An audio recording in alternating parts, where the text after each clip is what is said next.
After Chamonix and Briançon in the past couple of weeks, the legendary climbing venues keep coming, and there are none more legendary than Arco, 5 kilometres north of Lake Garda in the Trentino region of Italy.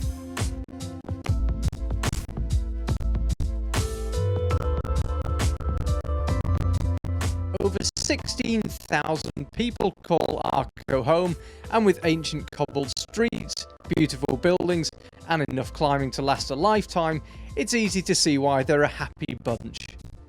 As if all that wasn't enough, there is sunshine and good food aplenty, so the competition is always a favourite amongst IFSC athletes and supporters alike. Arco has hosted an annual international climbing competition for the past 32 years, and the distinctive overhangs of the wall here have been graced by virtually every great rock climber in history.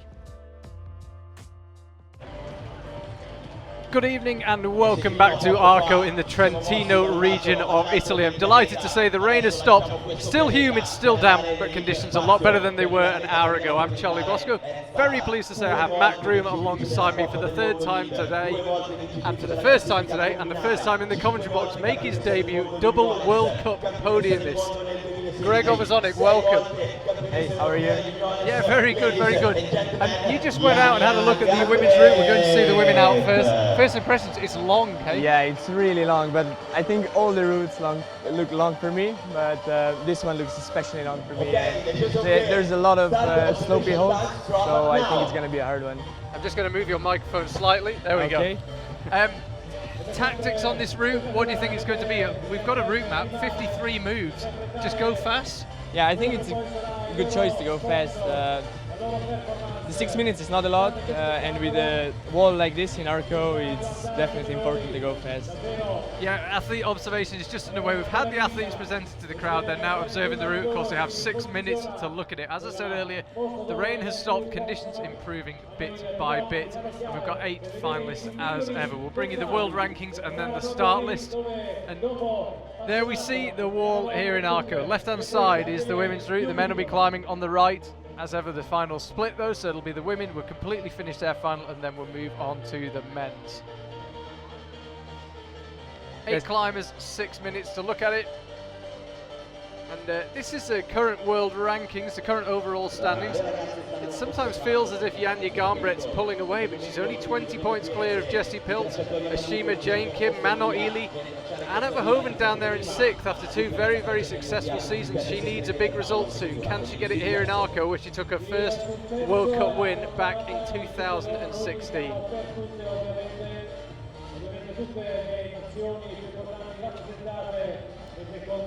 Really special venue this, Charlie, isn't it?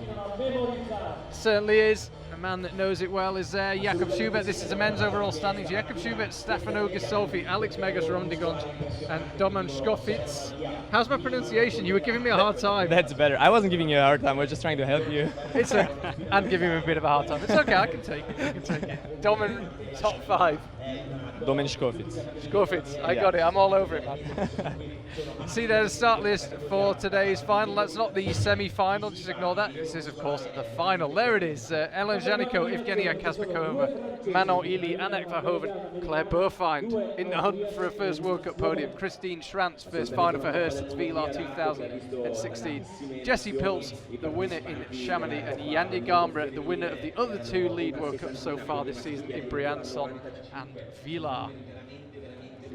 And later on we will have the men's final. Hyunbin Min, Alberto Ginés López appearing in his first World Cup, his first semi-final at lunchtime, and now his first final.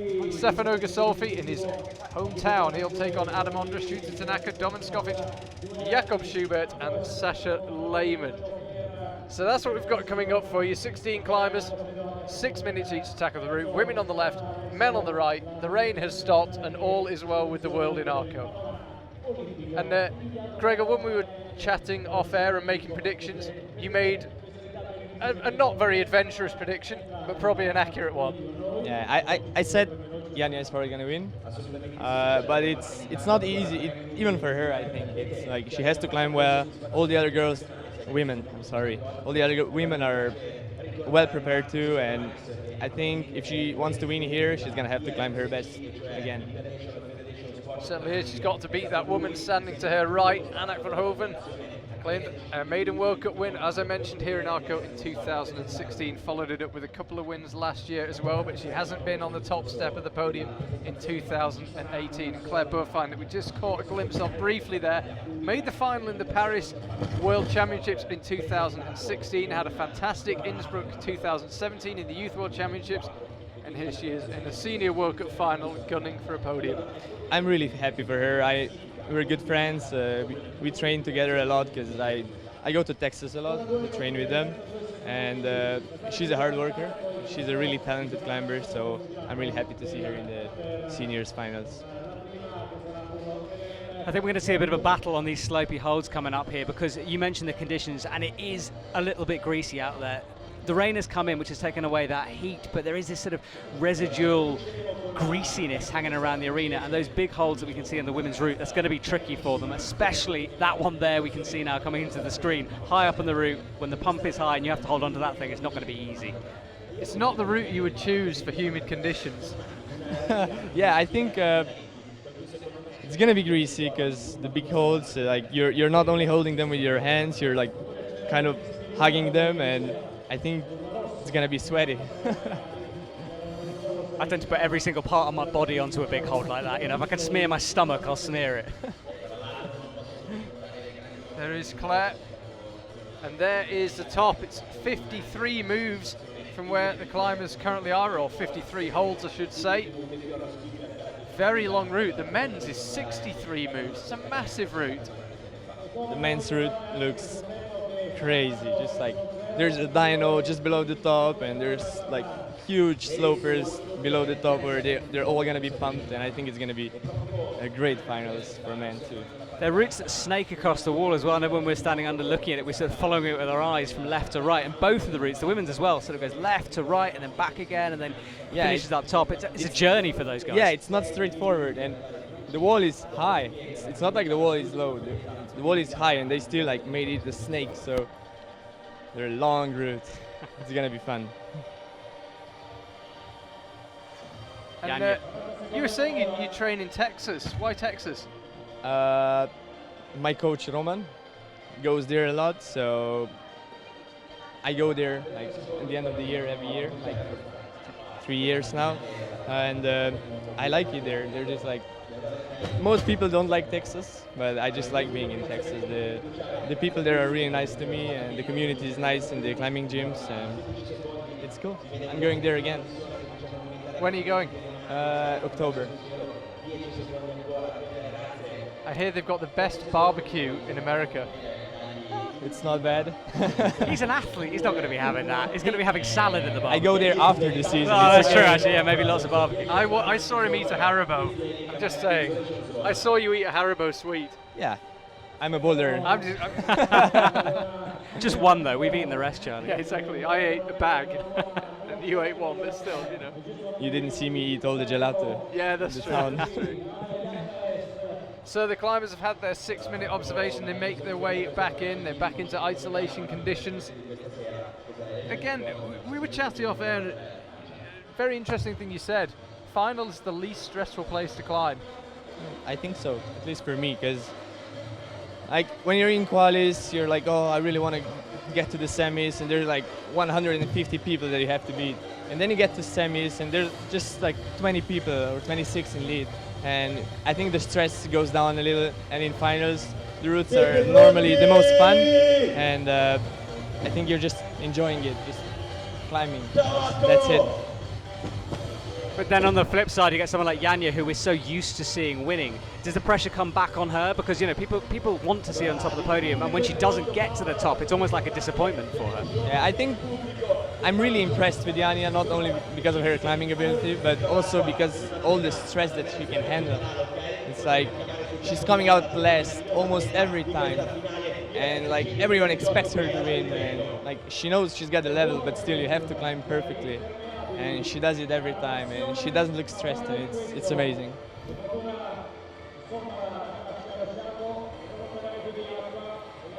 there is the wall in Arco. The routes finishing pretty close to each other. They're only 3 or 4 meters apart. We've got some nicely positioned wall-mounted cameras. We'll be able to get pretty close to the action. There is the speed wall in the middle, which has had a great speed final.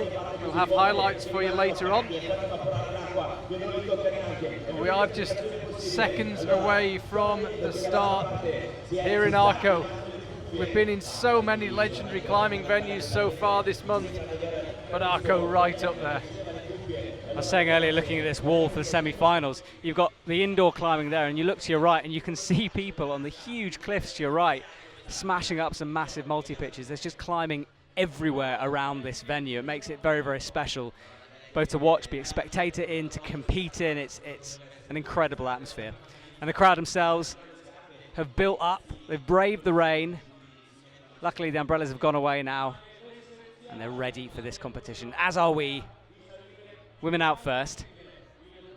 On the left side of the wall as we look at it. There is Evgeniia, and there's part of the isolation. A World Cup winner, of course, Ellen. You might remember Briançon 2012, 6 years ago. Beginning to move into the setting in Chamonix. We saw her setting and back in action and narrowly missing out on the final in Briançon and then making the final here in Arco. Good semi-final earlier on, difficult conditions. It was fierce heat for about the first hour before the cloud came in. But tricky conditions. Helen climbed just as the conditions were improving slightly, but it was still hot. Yeah, she was the first woman to really make a breakthrough on that route and get through into that last roof section, so her confidence must be sky high right now. Again, Ellen being made to wait. It must be so hard when you're in isolation, you don't know when you're coming out. Yeah, it's. I remember in Moscow, my first finalist, Alexei Rubtsov was starting first, and he was just like, they told him you have 10 minutes, and then they came back, you have 2 minutes, and then they came back, are you ready? And he said, yeah, I'm ready. Okay, you go in 20 seconds, and then they came back, you go in 5 minutes. It was just like, yeah. Did he keep it together, or was he an angry man? He kept it together. He had no other choice. That's true. Actually, you can't go on when they're not ready.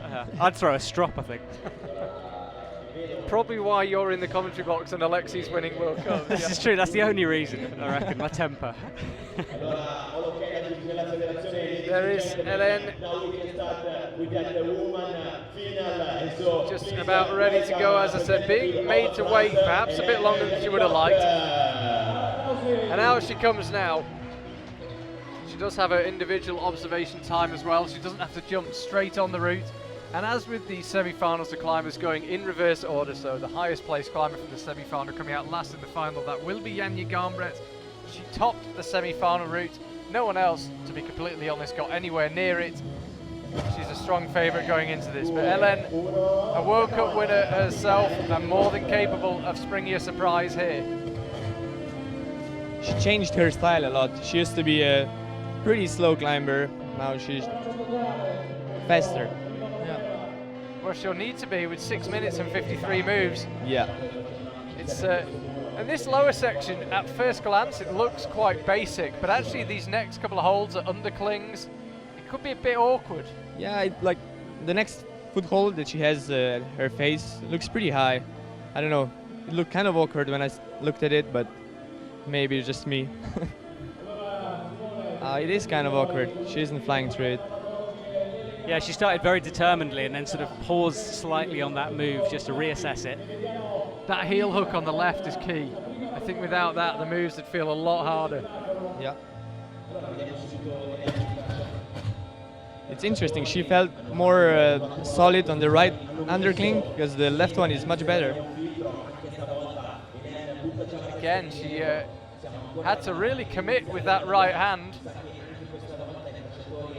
Helen looks like she just needs to find that rhythm again that she had for the first few moves. That's not an easy route for sure. I think the dyno is coming in. Not yet. So this is this dyno move you're talking about, so from left to right. Yeah. Just to let you know, Ellen has got 4 minutes 20 left on the clock. Apologies if we don't have the time, as we didn't in the speed final. Again, we were not provided with an output from the official clock. So I will keep you up to date with the time, should it become an issue. And Ellen has been climbing for just under 2 minutes. Big commitment here. Crowd enjoyed that. Psychologically, that's difficult early on the route. Yeah, I think it's much harder to dyno on the route than in a boulder, because like if you fall in a boulder, you just go again. But if you fall in a route, you're finished. And normally the dynos in the routes are easy, but anyway, you have to commit. You have to go for it. Like we saw yesterday in the qualis, like the dyno probably wasn't that hard, but it's like everyone got a bit scared of it, and a lot of women fell there. Yeah, it was a committing dyno as well. It was a lot bigger than it looks. It's a committing dyno as well. It's bigger than it looks from the ground. She really had to go for it with that swing. Yeah, she really had to go for it. And it's a jug, but still, she had to commit. So she's got 3 minutes, just coming up to 3 minutes 15 left on the clock. I'm just looking at our route map. She's definitely not halfway in terms of moves. So she'll need to increase the speed a bit, or time could be a factor. I think it's going to be a bit more straightforward now. The beginning looks kind of tricky. If I'm right, should be a bit more like physical, straightforward now. We'll see. Ellen popping out left. No shortage of commitment from Ellen. She's giving the moves absolutely everything, and she seems to be climbing really well again. Just had a couple of moves there where she looked uncomfortable, but she's definitely seems to be back into it. But you can see she's getting tired. We had the semi-final this afternoon, of course. Very little rest. The semi-final didn't finish till after 3 o'clock. And it's only just gone 8 Arco time, so not a lot of recovery for these climbers. And Ellen now firing up left. You can see how physical these moves are. She's having to go full commitment as her foot slips, and we lose her around hole 29-30. She looks slightly frustrated. It was just the left heel that popped, I think. I'm not sure if it was a heel hook, but we'll find a replay for you. But she certainly looked annoyed. I think she had a bit left. Gregor, as an athlete, when that happens to you, is that a better way to fall off? If a foot just pops and it isn't really your fault, can you deal with that psychologically, or is it more frustrating because you could have gone further? I think it's frustrating because you know you had something else to give, and if you fall because of such a stupid mistakes, you're not the happiest man. Perhaps we're seeing a bit of the grease we were talking about on that move, because that foot looks solid, and there you can see it just slides off, pops off for her. It's pretty high too, so it's hard to put the pressure on it maybe. Loving that throne though, look at that. I need one of them in my house. Now we see this in all sorts of different sports events where when you're leading you sit on the throne. Is this going to be a regular thing at IFSC competitions? I hope so, I love it. It's brilliant. Evgeniia Kazbekova of the Ukraine gets ready to climb. She has 31 to beat. Helen Janiko's scored. Just so that you can begin to get your bearings, there's that series of 4 triangular volumes, then a big round green hold, couple more triangular volumes, and then you're on 31. You'll see what I mean, hopefully, when Evgeniia or another climber gets there. Manon Hily, Anak Verhoeven, Buhrfeind, Christine Schranz, Jessie Pilz, and Janja Garnbret still to come.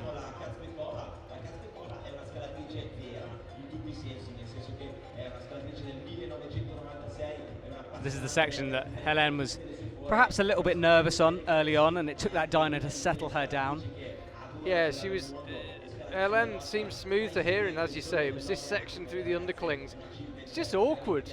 Yeah, I think they expected it to be easier, and it turned out a bit harder, but we'll see.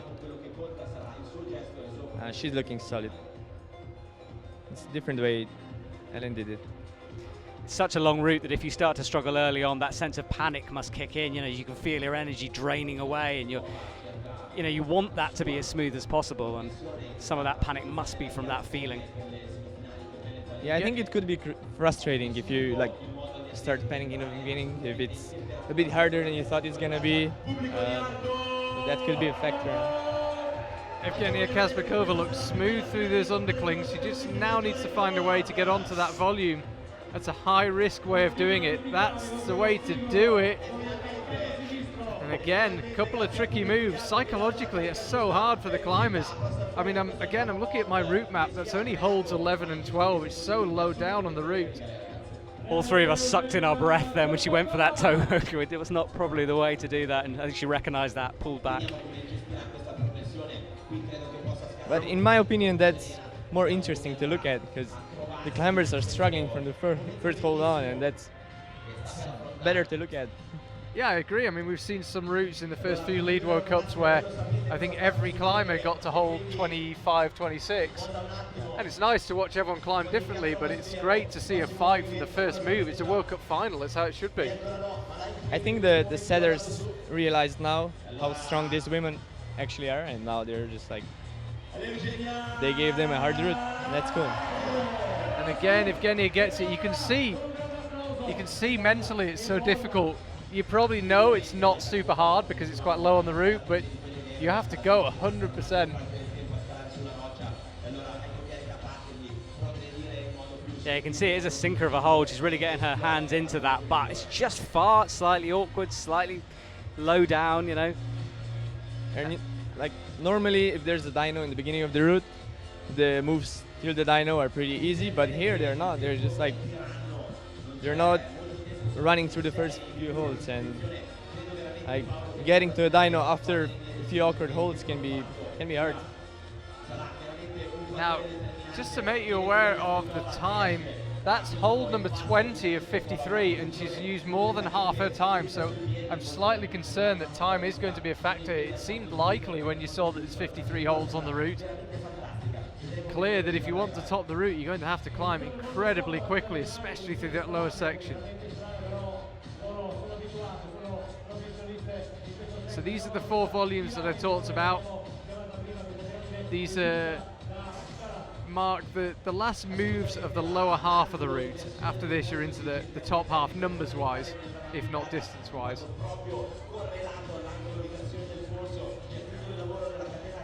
Just looking out across the Arco crowd, it's stopped raining, it's quite cool, still quite humid, but conditions good. And Evgeniia Kazbekova is giving this route everything she's got. That's hold 26. She's got 2 minutes left on the clock.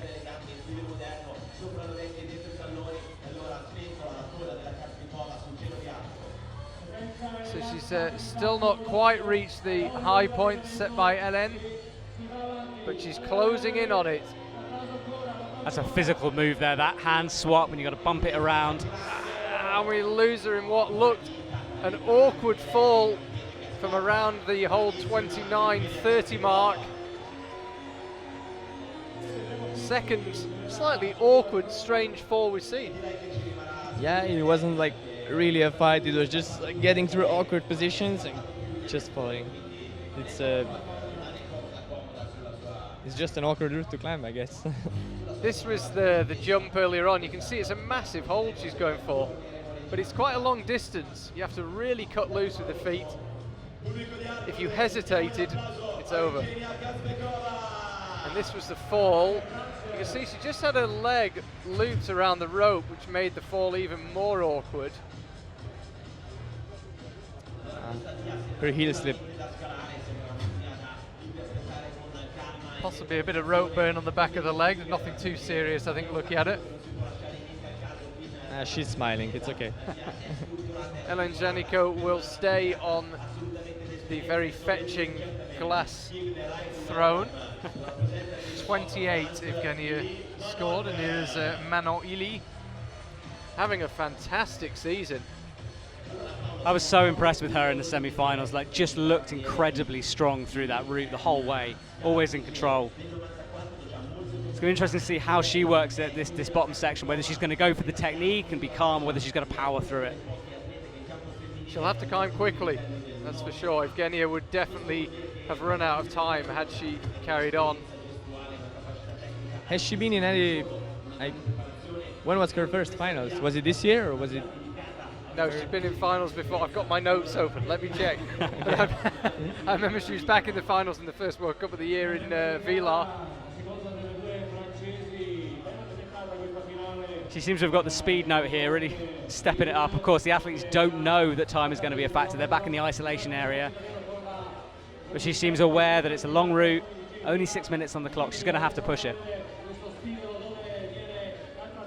Oh, sorry, I stand corrected. That Vilar was her first final. Yeah, fourth place. So. Yeah. I remember her from youth comps. Yeah, she's very successful in the youth competitions. Yeah. We had a few training camps together with the French team. I remember her. Yeah. Manon using that toe hook we were talking about, making it work that time, but it was a bit of a grab. There was a moment I thought she was going off there. She's climbed through the lower section really quickly. An awkward position from which to clip.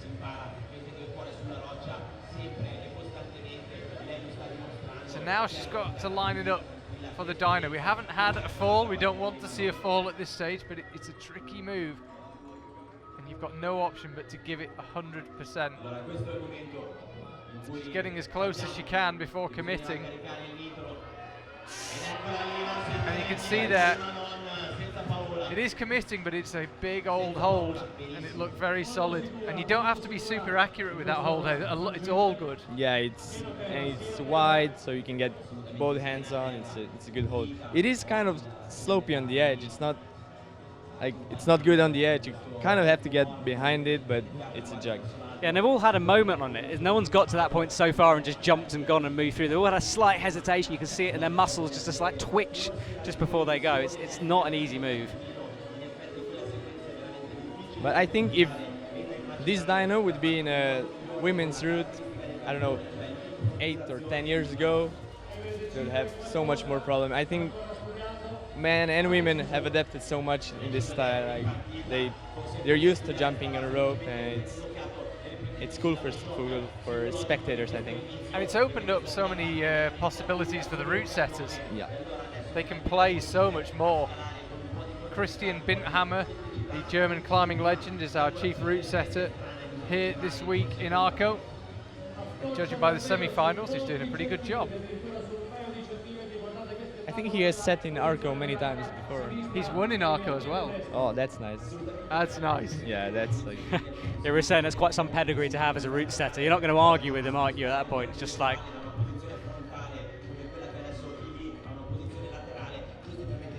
So Manon now into the 4 volumes, which, as I've said, mark the end of the first half of the route. She's got 2 minutes 40 left on the clock. Evgeniia Kazbekova and Evgeniia looking on from below.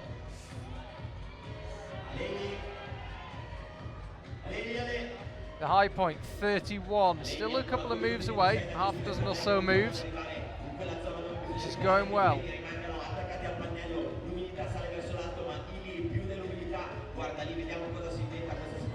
Having to fight there, you can see all her shoulders tense just from her movements, just beginning to slap for the holds, but still going strong. She kind of gets almost a figure of 4.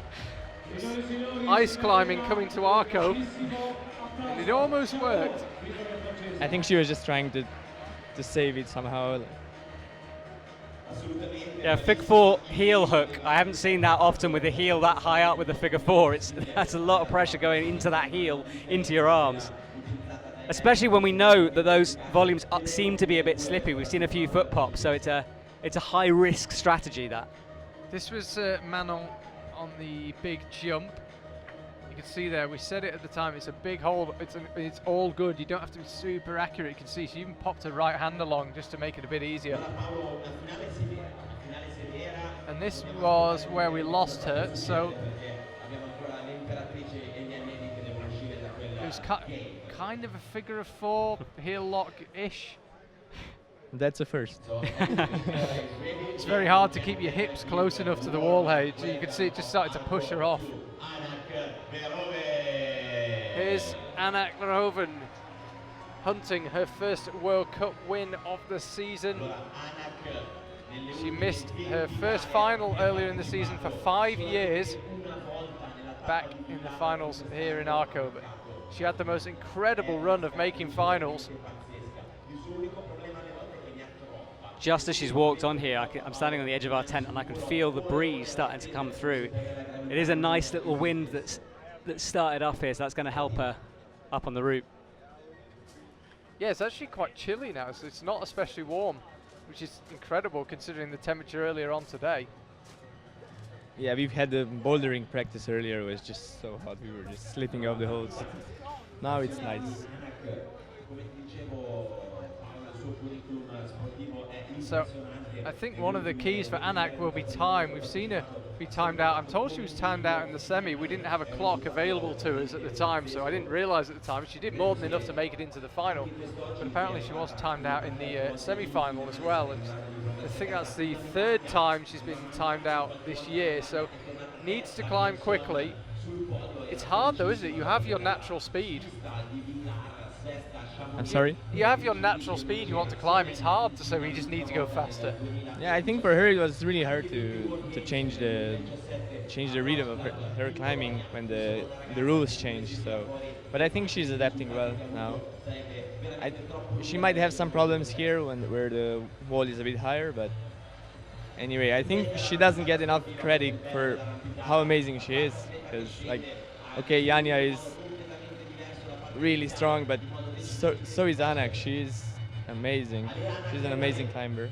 And also one thing is that most people don't realize is that these guys have been on the road for 4 weeks now, and to still be that fit after 4 weeks on the road, it's hard because you're not training that much. You're just mostly trying to recover from the last comp and just trying to get back in the action for the next one, and it's hard. Their body must take a battering, sore muscles, sore joints or tendons. Is there a lot of, do these guys get a chance to go to physio on the road? Are they working on that side of things as they go along? I think most teams have physios now. Maybe the small ones not, but I think most of them have, so that's always a good thing to have. Worth bearing in mind as well with the IFSC, that I'm sorry to say it, but we're not living 5-star. No one's traveling in luxury and staying in amazing hotels. Most people are kind of roughing it. A lot of people sleeping in vans or Airbnb apartments. It's hard, as you say, 4 weeks on the road. And to still be performing at the level she is doing is really a tribute to Anak. And as you say, she is an extraordinary climber. Just needs to figure out what to do about this jump. She doesn't like it. She doesn't look like she wants to commit. Now she's ready to go. And there it is. I was about to say, I think she'll be pleased when she gets there at how big the hold is. That's confidence, isn't it? One-handed clipping, one-handed chalking up. I wish I had so much endurance that I could do that. That's 3 minutes gone for Anak. That's half her time. I think now she's going to start climbing a bit faster.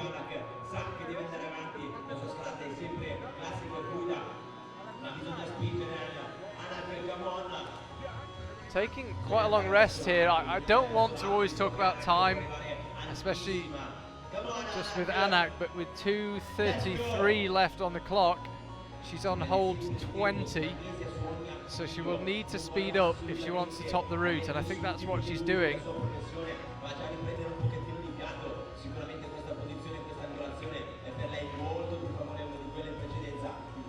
So about to enter the section, we've seen a couple of people fall on now. This is the tricky bit coming up for them at the moment. Just over 2 minutes remaining for Anak, approaching the second half of the route. The moves come thick and fast now. You will naturally just begin to speed up. Just to let you know, Manon Hily matched Evgeniia Kazbekova's score of 28.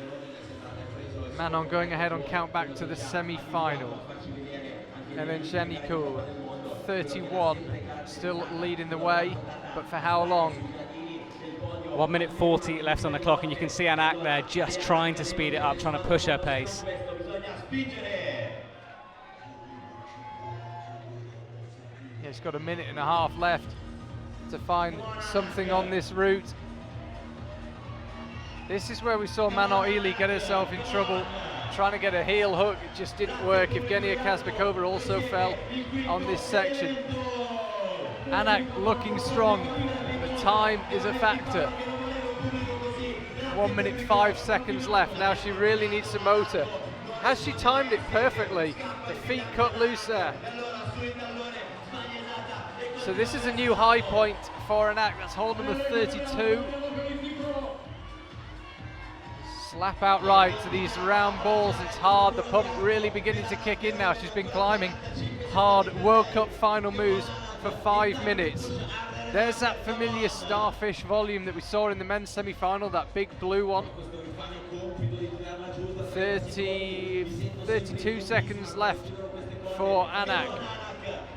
Trying to get a tiny bit of energy left so she can carry on with the fight. Now she slaps that big round volume. Her right hand needs to join the left. There it is. Now it's a step out left. These moves are so physical, absolutely brutal. It's full body climbing. She's got 10 seconds left. Slaps up again. That's hold number 38. Make that 39. Heading towards hold 40, but she has been timed out. And that is so frustrating for Anak Verhoeven. Well, she set a new high point, but again, fell foul of 6 minutes. She looks a bit fed up, and I can understand why. It's really hard. You have your natural climbing style. If your style is to always shake out, to chalk up when you have the opportunity, it's hard to just stop doing that. Yeah, it must be hard. I wouldn't know, but it must be hard. She really picked up the pace. There was a moment where you could see her glance down, see that clock, and then just start to motor up the route. Perhaps if she'd gone slightly quicker, slightly earlier on, we would see her top that route, but it's so easy in hindsight to say, you know, this is how you should have climbed something. And you can see there the frustration from Anak. It's gonna be hard to beat her. Like, it's gonna be hard to be better than her because she got high even though she got timed out. So new high point. Would have been interesting to see how high she could have pushed Anak Verhoeven, but the chair is freed up for her. If you are just tuning in, Charlie Bosco here with Matt Groom and Gregor Vezonik, and watching a so far very entertaining women's final here in Arco. Apologies that we don't have a clock on screen for you. Question on social media about that. We were not provided an output from the official clock. I do apologise. I'm trying my best to keep you up to date with the time. Just seen Anak Verhoeven timed out on hole 39 plus, I'm being told, when the official clock ran out. There is Claire Buhrfeind, a real all-round climber as well. She's good at everything. Yeah, she's a good boulderer, she's a good speed climber. I think she has a shot at the Olympics. I think you're right. Yeah. She was very relaxed as well, huge smile on her face as she walked out. She's looking like she's having a great time here in her final. Yeah, I think she's enjoying it. I know she likes Arco, and being Who doesn't love Arco? That's true, What yeah. a place to be. I get happy every time I arrive it. Yeah, the biggest dilemma you have in Arco is which flavour of gelato to go. So it's like the big debate with. Strawberry, no debate. Oh, come No on, debate. Come on, what? Did you say strawberry? I did, yeah. God, I'm getting such disappointment in the commentary box It's here a from weak these choice, two. isn't it? It's a weak choice. Yeah, it's like you don't choose strawberry in It's Arco. refreshing, it's nice, it's... I don't know. It is quite funny actually, the ice cream shop in Arco. You walk in earlier, it's all of Team Austria. Janja Garnbret was there. Slovenians have been in once or twice. You can see pretty much every famous climber in the world if you just sit outside the gelato shop after qualifiers. I think just being in Arco at the time of the World Cup, it's like you meet everyone. So Claire Buhrfeind quickly through the underclings, 5 minutes left on the clock. Just a couple more moves, you can see that distinctive green hold from where she'll need to launch for the jump. What is Claire like to train with? Is she a dedicated trainer? Is she one of those people where it's quite effortless, or does she work? She combines it with hard work. She definitely combines it with hard work. I was impressed the first time I trained with her because she's really strong. And I think she really enjoys climbing. The jump not looking nearly so far for Claire. She took a slightly riskier option perhaps to cross through with the left hand. she is a bit taller, so. Yeah, it didn't look as far for her as Yeah. it has for some of the other climbers. I think she's got a pretty good speed as well. She's coming up for 4 minutes left, and she's definitely going quicker than Anak, and I think this is a good pace actually from Claire. I hope she has the endurance to go high, because she definitely has the time. Yeah, that's, isn't it? It's a really, really fine line for them. Now, when do you push? When do you pull back? And it's very easy for us to sit in the commentary box saying they should be doing this, but for them, you know, very, very difficult to make those calls. Sometimes you just can't speed up. You have to take a rest, otherwise you're gonna fall. It's every move for me when I climb.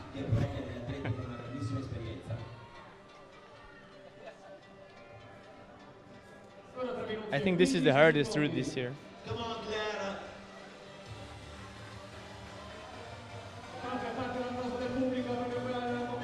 So it's 3 minutes, coming up to 3:05 now left. Yeah, I think this is perfect speed from Claire. She's around hold 27-28 at halfway time-wise, so I think she's got the speed absolutely right. The question is, can you keep doing these moves? Claire deciding not to change that hand position that time. She kept it in one place and went up, rather than the other guys have been just bumping underneath, which takes a bit more energy out of you. Clever climbing from Claire. Really onto the very steepest section of the wall now. Hold 32, 33. These holds will look familiar because we saw Anak fighting hard with them. The difference, sadly, for Anak was that she just didn't have time to carry on past them. She found a nice knee bar. That's really nice. I wonder if the route setters knew that was there. It doesn't look very comfy. You can see she doesn't want to really commit and let go with both hands, but it looks pretty solid. I think it's a good rest.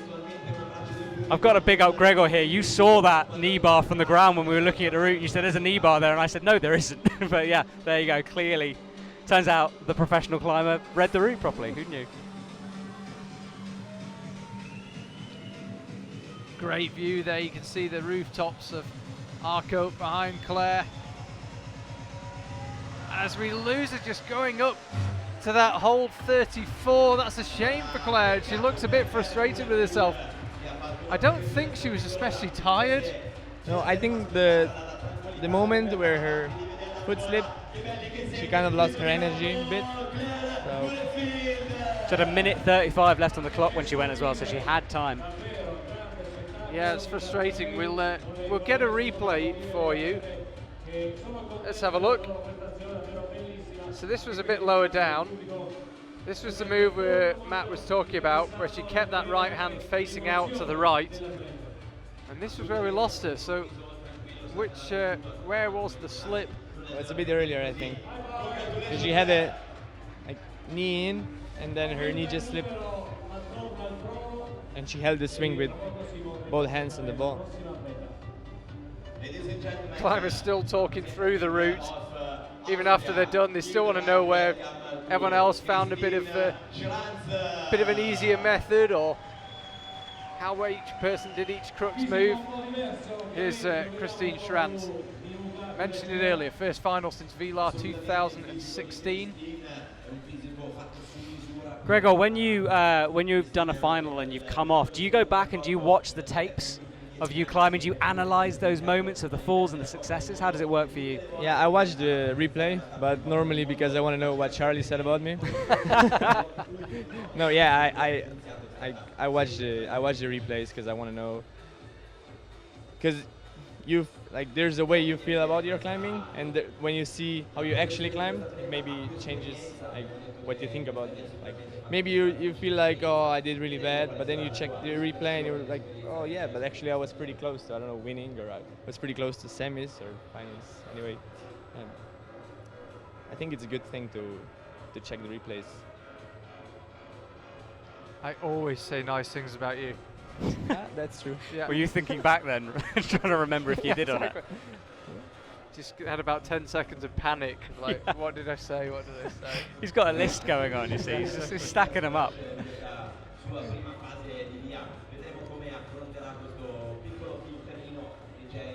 Christine now onto the undercling, so assuming she can get through these, she's then got 3 or 4 more moves, then she'll set up for the jump. She's spending quite a lot of time resetting here, trying to find a position from which she's comfortable. I don't know if she's seen the heel hook. Maybe she hasn't seen it. I mean, there's a big tick mark there. She observed the route. Surely she's seen it, but we lose her in that undercling, and that is such a disappointment for her. As I say, I assume she knew the heel hook was there and just didn't like it. She's quite a tall climber. Maybe it wasn't super comfortable. Maybe it was too high for her. I don't know. And this was Christine going up. That right hand never looked solid. I know that hold, it's not a jug. It's not that good. Yeah, you heard the scream as she came off. As she fell, the kind of scream that came out of her. She was desperately disappointed with that. Well, she's back in the final. She looks okay, Christine Schranz. Just disappointing. It's lovely to see the sportsmanship, though. And Anak's just been told she has to sit on her throne. I think Christine is back after an injury. Yeah, she's had struggle with injury a lot. We barely saw her last season. Yeah. Anak now guaranteed at least a bronze medal, so she's going to be feeling pretty happy sat on that throne right now.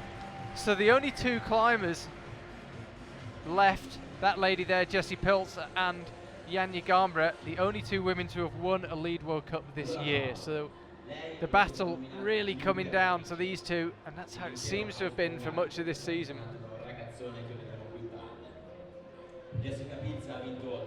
Jessie Pilz, 10 podiums, and on the 11th, she was on top.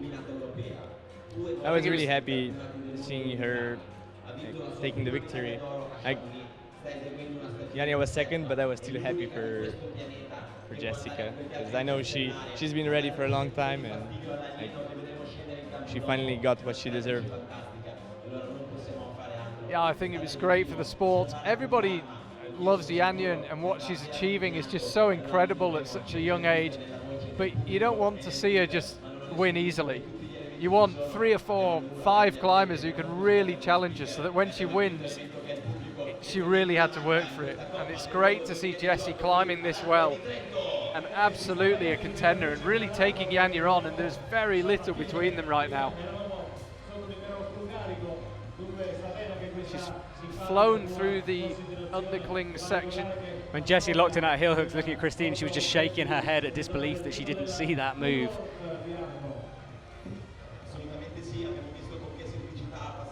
Yeah, I think they thought this part is easier. The route setters? No. The climbers? Yeah, the climbers, when they were observing it. I always think with observation, it must, obviously it makes it easier to look at the route, but in some ways it must make it harder, because mentally you're thinking, oh, that bit's easy, that bit's hard, and if it's not what you're expecting, it must throw you a bit. Maybe it's almost easier just to walk up to the route and start climbing. Maybe, yeah. Maybe, I don't know. Maybe in a route like this, where the hard part starts really low, it's hard if you think it's easy. I'm just saying, you can psych yourself out sometimes if you've got too much time to think. Either way, Jessie threw it easily, and now she's lining up for the jump. Yeah, talking about time, she's doing well. 4:15 on the clock. Yeah, I think she's probably got the pace about right. She could probably do with a little more speed. She's getting a lot of encouragement from the venue MC. Needs to commit to the jump. Here it comes. Holds it one-handed. You can see the difference between the taller and the slightly smaller climbers like Jessie. It looked a long way for Jessie. Jessie had to really jump, and Claire kind of reached and popped. Yeah, it's got to be about as close as it comes to dropping that dyno. She was right on the edge there. Yeah. But I think she knew that hold, and she knew she can hold it one hand. Jessica, like Anak, starting to ramp up the pace here a little bit. 3 minutes 15 on the clock.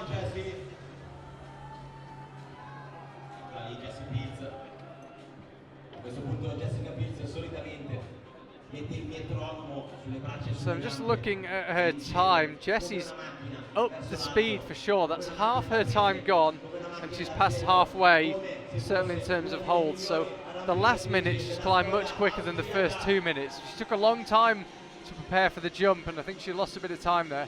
And she's underway again. 2:42 left for her.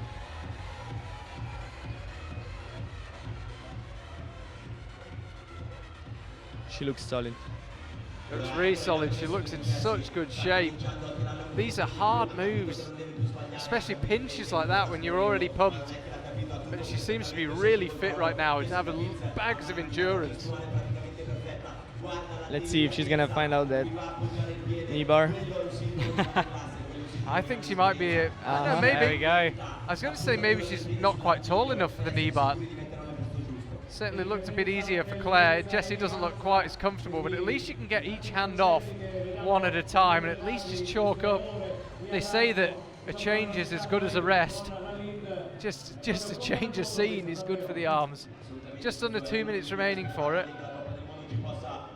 Those giant balls are so hard, so awkward to hold on to. They look like they should be brilliant because of their size, but they're really very difficult. This is where we lost Claire Buhrfeind. She had her feet much further out to the left, and it just put her in a bit of an awkward position.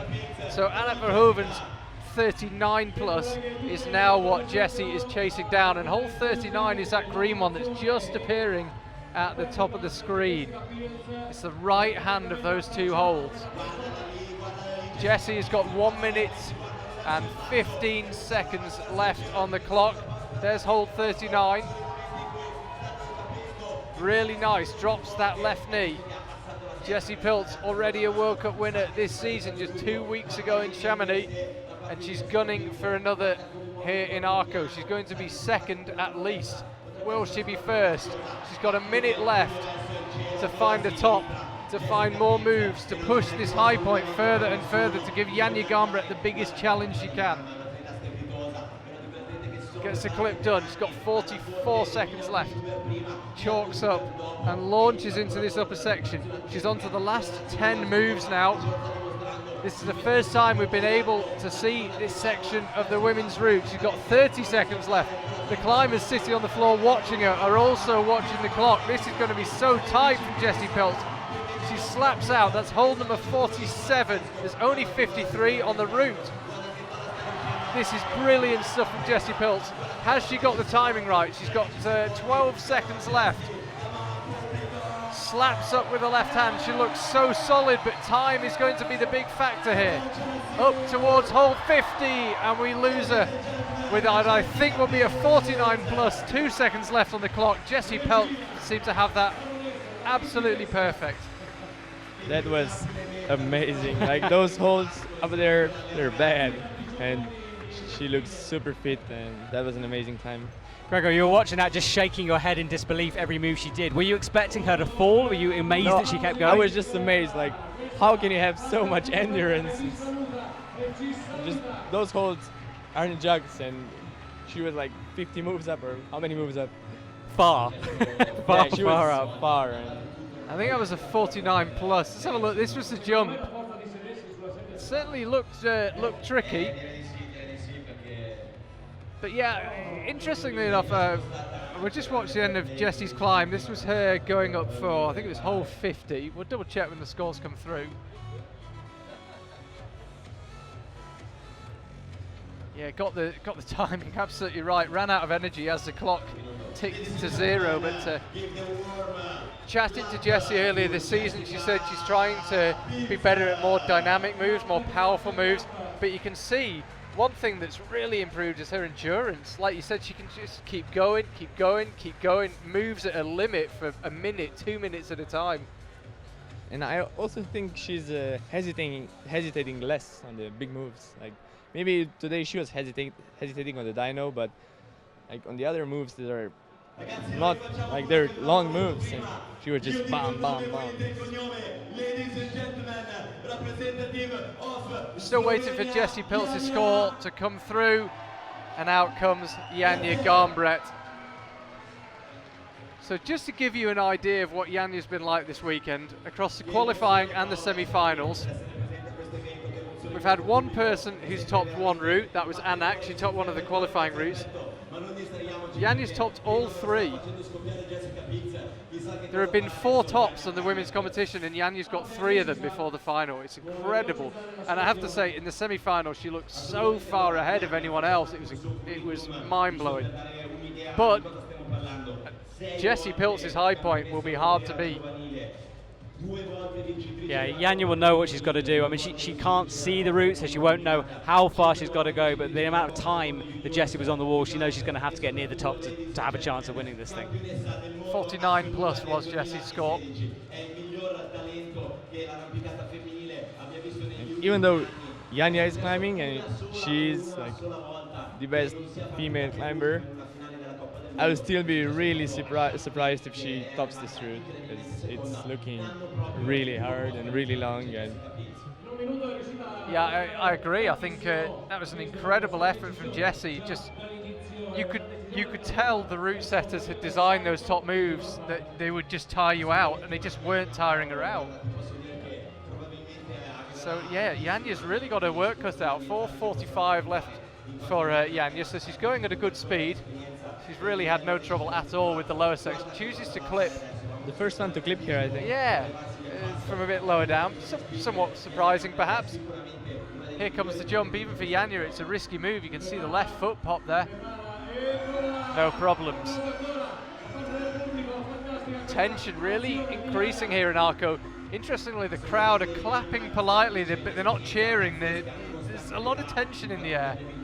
Yeah, I think they want to see her top this. So they're just like kind of calm now because they want her to keep going.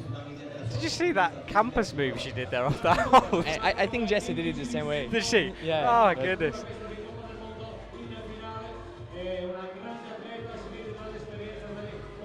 One thing to note here, Janja really rattling through this. She's nearly halfway and she's got 3 minutes 45 left on the clock. She's barely paused.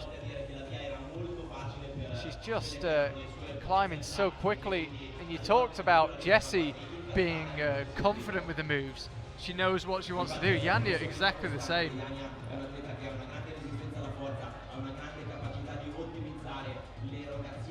I think one thing you find with Janja, sometimes she looks like she's done the route before, which is an amazing skill.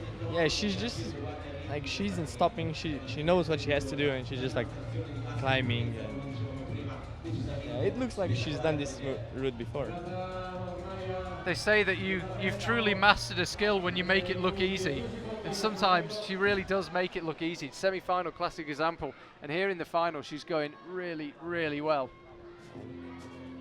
Now it's possible to make mistakes here. We saw Claire Buhrfeind just moving up to this next one with her foot in the wrong position. No such worries for Janja. She doesn't seem to need to think about the moves. 2 minutes 37 on the clock, so lots of time. Yeah, time's not going to be a factor for her. She's up to hold 36, 37. So she can actually slow down, no problem. I don't really know why she would slow down. She seems confident. She doesn't seem too tired. And she's choosing to take a short rest here. She's still looking solid, and it's wow. It looks like a different route. It literally does. It literally does.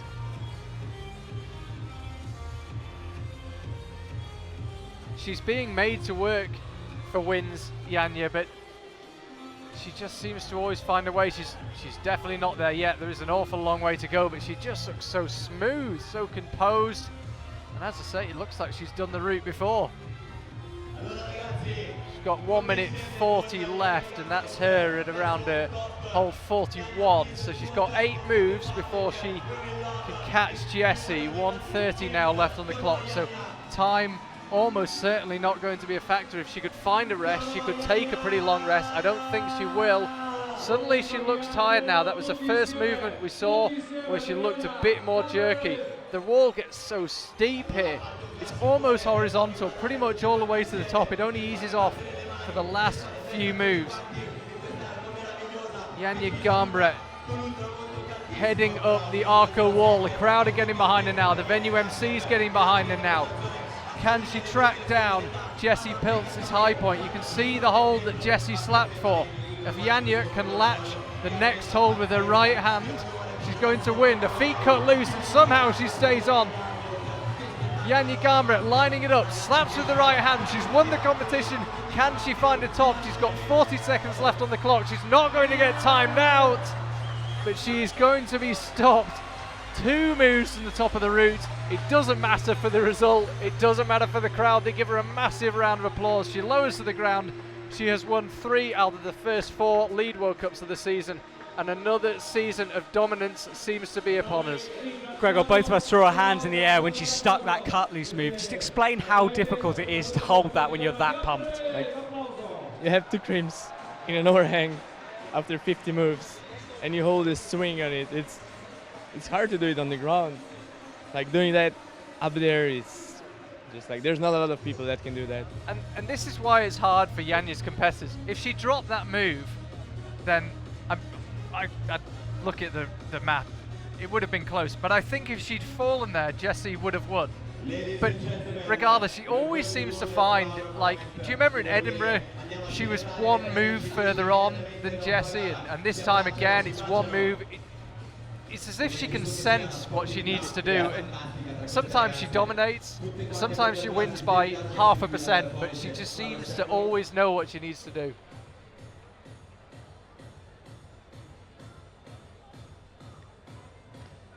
And again, there's a really nice atmosphere amongst the women there, all of them giving each other a hug, supporting each other, and it's just so good to see, especially where we are in Arco, which, as we've said many times, it's the home of climbing here, one of the homes of climbing, and it's just nice to see all of the climbers together supporting each other. So Gregor, did that live up to your expectations of what you wanted to see today? Yeah, the route was really good, the climbing was amazing, and the spectators were loud, so it was really cool. So there we go, and Janja won, which is even better. She won, there we go, 50 plus points, beating Jessica Pilz on 49 plus. Yeah, 3rd for Anak Verhoeven, back on the podium, 39 plus. We mentioned Claire Buhrfeind, 4th place for her. Pretty good result. Yeah, that's cool. 2 French climbers, Evgeniia Kazbekova and Manon Hily, 5th and 6th, Evgeniia Kazbekova and Christine Schranz. 7th and 8th, Christine Schranz. Just a slip for her low on the route. Real shame, but she is back in the final. And as ever, it's always a bit of a mess as everyone disappears and everybody wants a bit of Janja's time. We're going to try and bring her to the commentary box. I hope we can, to talk us through the route, but she's just a phenomenon. She's amazing. There are people that are talents in climbing, and there are people that are talents in training hard, and I think she's the combination of 2. What is she like to train with, as we see the podium athletes just introduced briefly to the crowd? Anak Verhoeven and then Jessie Pilz and Janja Garnbret. Yeah, what is she like to train with Janja? First of all, I'm always impressed, like her climbing level, because it's not only the crimps that she can hold, it's like the pinches she can do dyno. She's amazing, and she's just chilled. She's really relaxed, she's just having fun, she likes climbing, and it's really cool to train with her. Her endurance seems incredible. How much endurance training are you guys doing in the camps before these competitions? Honestly, we have like kind of 2 different trainings with 2 different teams, like bouldering and lead, so I don't know that much about like what the lead team is doing, but I think they're doing a lot of it. It looks like round and round and round. Yeah. Well, no Jane Kim here in Arco. She's preparing for the Asian Championships, but those 3 women will take some beating for the rest of the season, particularly the one in the middle. As I say, we'll try and get Janja some discussion. I think that's Christophe Beyond saying they want you in the commentary box. Good, thank you, Christophe. Brilliant work. And Gregor, I know you want to head off and watch the men's final from the comfort of the crowd, maybe with a beer, I don't know. No beer today, but yeah, I want to cheer for Domen from the crowd. Yeah, all right. Man, I've wanted to have you in the commentary box for ages, and it was really good to have you, so thank you. Appreciate your time. Go enjoy the evening. Thank you for having me. That was Gregor Vezonik, and we're swapping one Slovenian for another. So here's Janja coming into the commentary box. As you'd expect, on cloud 9 here. She's just about to join us to talk through the route. Such an incredible performance. And we're used to saying it now, but it is still amazing to watch her. Janja, congratulations. Thank you. So Janja, how did it feel out there today for you? Was the conditions tricky, or were you on cruise mode? Yeah, first of all, it feels amazing. It was hard. It was not an easy competition, not because of the routes, but because of terrible conditions. It was so hot for the qualifications, and also for the semi-finals. It was super hot. Then it started to rain, and it cooled a little bit. And I think all the climbers were super happy about that. And then about the finals. Well, we can actually see your final route. Yeah. You tell us. So you were saying about the finals. Yes, it started pretty tricky because we didn't even know how to do this sequence. Here I messed up a little bit. I crossed to that underclink. I don't know why. Maybe just for the clip. Here it was okay. Here I was really a bit shaky because I didn't quite know if I could reach this one. Then you had to really commit to the move. And then it was okay. And the big move here is the jump. Yes. I think you were the only climber to clip before the jump. Were you a bit nervous about the jump? No, because I knew it was a jog, and that if I go... Apologies, we're just having a microphone problem. We're going to steal Matt's headset. I was nervous because of a jump, because I knew it's a jog, and that if you go enough in the move, that it should be okay. But maybe, yeah, that clip wasn't such a good idea, but still.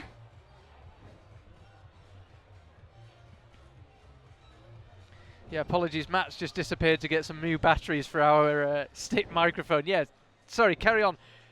Yeah, the jump, tricky psychologically. Yeah, I think the clip wasn't such a good idea because you could easily bump into a rope. But I think it was still a right decision because it turned out okay. Then here, it was a crimpy section. Nothing pretty tricky, pretty obvious. I think I was just the whole route a bit nervous. I don't know why, because I didn't know how to do the route. It wasn't obvious at the observation, so I don't know, maybe that's why I was climbing a bit, I don't know, a bit shaky and not sure about the moves. But that's amazing to hear you say that, because we were saying it looks like you've done the route before. You look so certain. I'm really surprised to hear you say you didn't feel like that. Yeah, because right now I'm watching myself and it doesn't even look like I had problems, but when I think about the feelings and how I climbed the route, was a bit different. Well, that's amazing, because as I say, you looked completely certain, and that's why we like to have you in the commentary box, because you can tell us that actually it wasn't like that at all.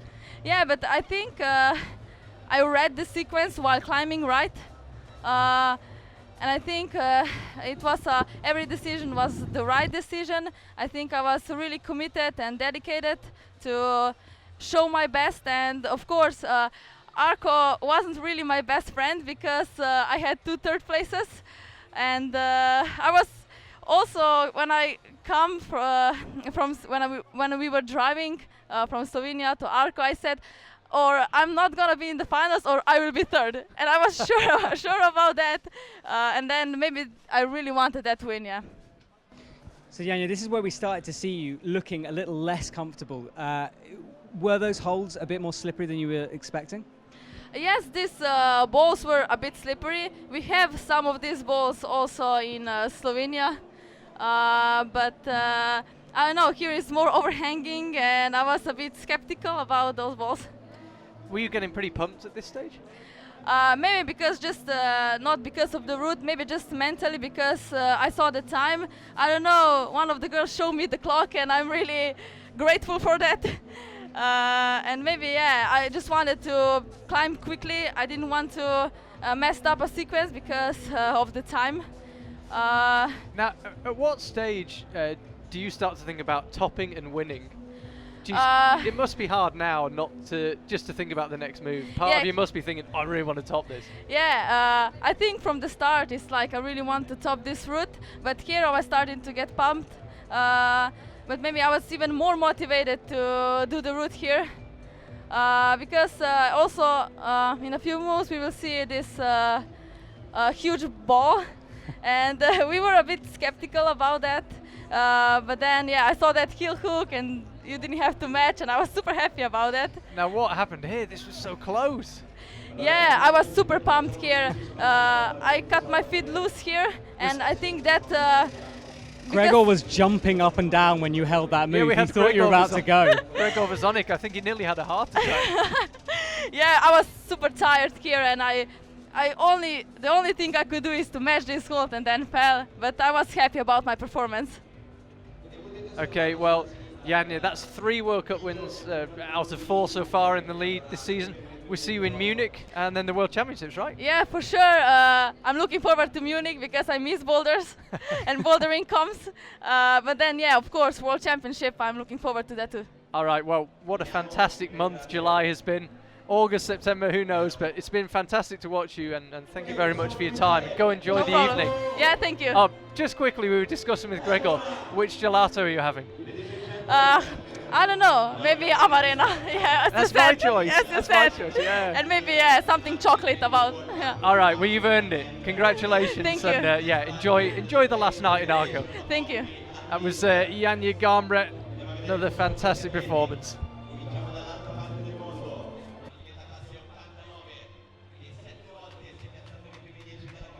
So, Janja Garnbret, apologies there for the slight microphone problems. Our trusty stick microphone just ran out of batteries at the absolute key moment. You get the winner into the commentary box and the microphone fails. Typical, but luckily Matt Groom very generously gave up his headset. That's fair enough, I think. Yeah, I mean, nothing personal, but you got to know where you stand in the overall rankings. Yeah, far beneath Janja. She seemed so calm. I mean, she's just climbed 6 minutes of intense climbing. She's won the competition. She comes in here, she's barely breathing. Yeah, the athletic ability of that woman is incredible. I think the most, we're just watching the men's presentation, by the way, and we'll talk about the men's final in just a second, but to go back to Janja, for me, the most amazing thing she said then was that she felt uncertain on the route. She wasn't sure about the moves, and we were watching history box and it looked like she'd done the route. It looked like she was on the speed walls, like she had every move dialed. Yeah, I think that just shows the composure of her. Even when she is stressed, even when she's having a bit of a moment, she can hold it together, keep calm, keep breathing and complete the route. And that's just that level that she has at the moment over everyone else, and it's a privilege to watch her climb. Yeah, and I said it during her climb. Sometimes she utterly dominates the World Cup. Sometimes, like in Edinburgh, when I think she got to the key hole a second before Jessie and they both got timed out, or this one where she cut loose and if she hadn't got her feet back on, she would have lost, but she pulls back on and gets a move and a half more. It's as if she just knows. It's as if it's been marked on the wall. Look, if you can get here, you've won. She just seems to have that extraordinary ability to do just enough on the days when she doesn't dominate. Yeah, but I think we've talked about other sports as well, and it's the same in climbing. If you're at the top of your game and you're at that high level, you have that ability to find something, to step it up a little bit, to rise above everyone else, and that's what Janja is doing. And it gets to the stage where when she has a lot of close victories, you have to stop calling it luck. It's not luck. She is so calculating, and she just finds a way. I have to say, the last 3 years, it's been a privilege to watch her, and it continues to be so. And it's hard to look past her winning a 3rd overall title in the lead this year. She's opened up her lead over Jessie Pilz by winning here today, but Jessie's still in the hunt. And Anak not too far behind, but yeah, Janja really showing her dominance. And this we'll move on to the men's final. Absolute moment of comedy here. Did something get forgotten then? No, we had a choreography issue. I don't know if it was Jakob and Sasha Lehmann, the two climbers on the left, they're coming out too early, or the MC made a mistake. We were chatting about Janja. I wasn't really listening to the MC, but Domen should have come out after Shuta Tanaka, and as it was, Jakob and Sasha were already there. Either way, a nice comedy moment, and we'll play Spot the Climber. Who have we got? Stashikeo on the right there. Oh, not a great haul. Normally you can spot 3 or 4 top World Cup climbers. I find this still nice to see Stash here in the final of a league comp one day. I'd love to see her, yeah. It's amazing to see these the men looking at the route here, because there's such a range of experience on offer. We've got Jakob Schubert there, we've got Adam Ondra, and then Sasha Lehmann on the other end of the scale. Hasn't had many finals. Alberto, not many finals. So this vast range in experience, and it's going to be very interesting to see how that plays out in this final. Yeah, it's Alberto's first World Cup. Amazing performance. Gregor Vazonik, nice insight from him when he said, well, often the final is the easiest round to climb in because you're not under any pressure. You're happy just to be there. Alberto's got to be in that category. I mean, all his Christmases have come at once that he's in a World Cup final in Arco. Just go out and enjoy it.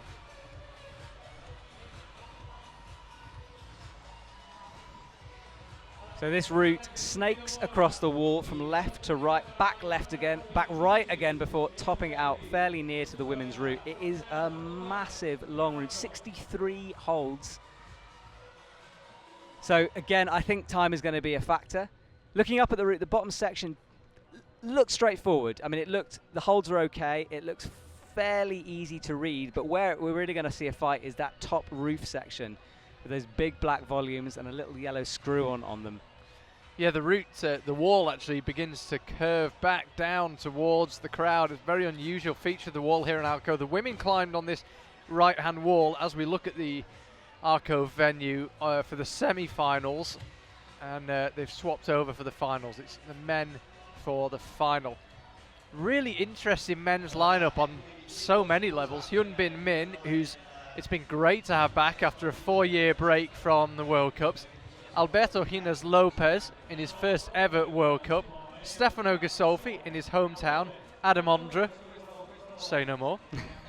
Shuta Tanaka, the 18-year-old Japanese sensation. Domen Škofic, I've been getting some tuition from Gregor. The 2016 overall World Cup winner. Jakob Schubert, 2-time overall World Cup winner, and Sasha Lehmann, who for me has been the breakthrough star in men's league climbing so far this season. So a story with every climber. Yeah, it's interesting here. Adam Ondra right at the heart of the discussions going on. It's like he's never been away, but this is his first lead competition this year for the IFSC.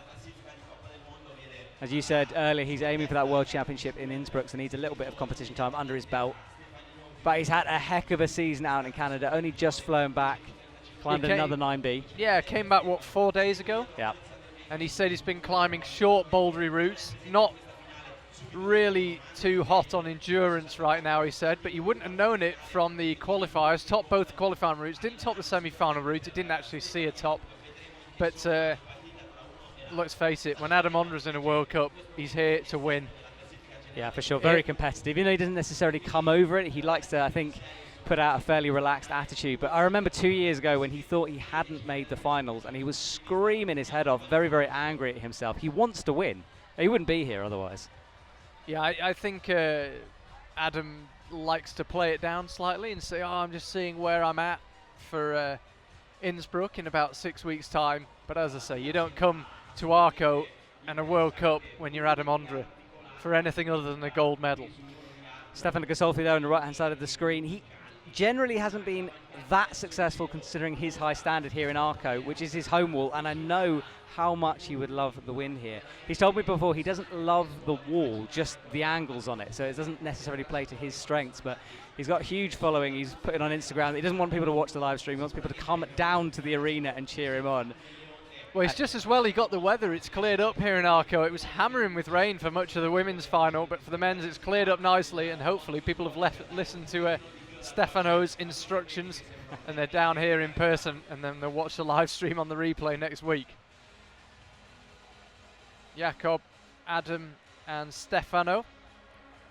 Pretty handy trio of climbers, comparing notes. World Cup winners all. It's slightly tricky, this group observation for Shuta Tanaka. I'm just looking out across the venue.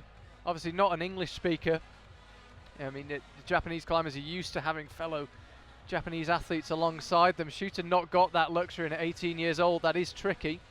He's just off to the right as you look at the wall, just figuring out the moves for himself. Domen and Adam really comparing quite detailed notes, it would seem. 40 seconds left of the observation. I could almost hear Adam's power scream when he was talking through that move. That was like a big move, out, ah! Maybe just in my head. I said during the semi-finals, there's no point pretending that having Adam here doesn't basically fundamentally change the World Cup. The whole dynamic is different. Adam Ondra, in many people's opinion, is the best rock climber to have ever lived. When he takes part in a World Cup, it's a big deal. And a lot of neutrals obviously pleased to see him in the final. But when he's walking around Arco, we've run into him, and we've been interviewing him and run into him in town. He's surrounded by people who want selfies and autographs in a way that the other climbers aren't. But he seems to deal with it well. It doesn't seem to distract him, doesn't seem to cause him any stress. He's very good at compartmentalizing it. I mean, I'm someone who usually sticks the camera in his face and gets him to do stuff, but what he can do is separate it. So he knows there's a time for the media, there's a time for the selfies, and there's a time for him to climb. And he's very good at keeping those boundaries. He's never rude, he's just clear about what he wants to do in those moments. So when he's wandering around town, he is happy to talk. But right now, I know if you went up to him and tried to have a conversation, he wouldn't even have you anywhere near him. He wants to be focused, he wants to be his head on the wall and nowhere else. And that's how I think he deals with all that pressure.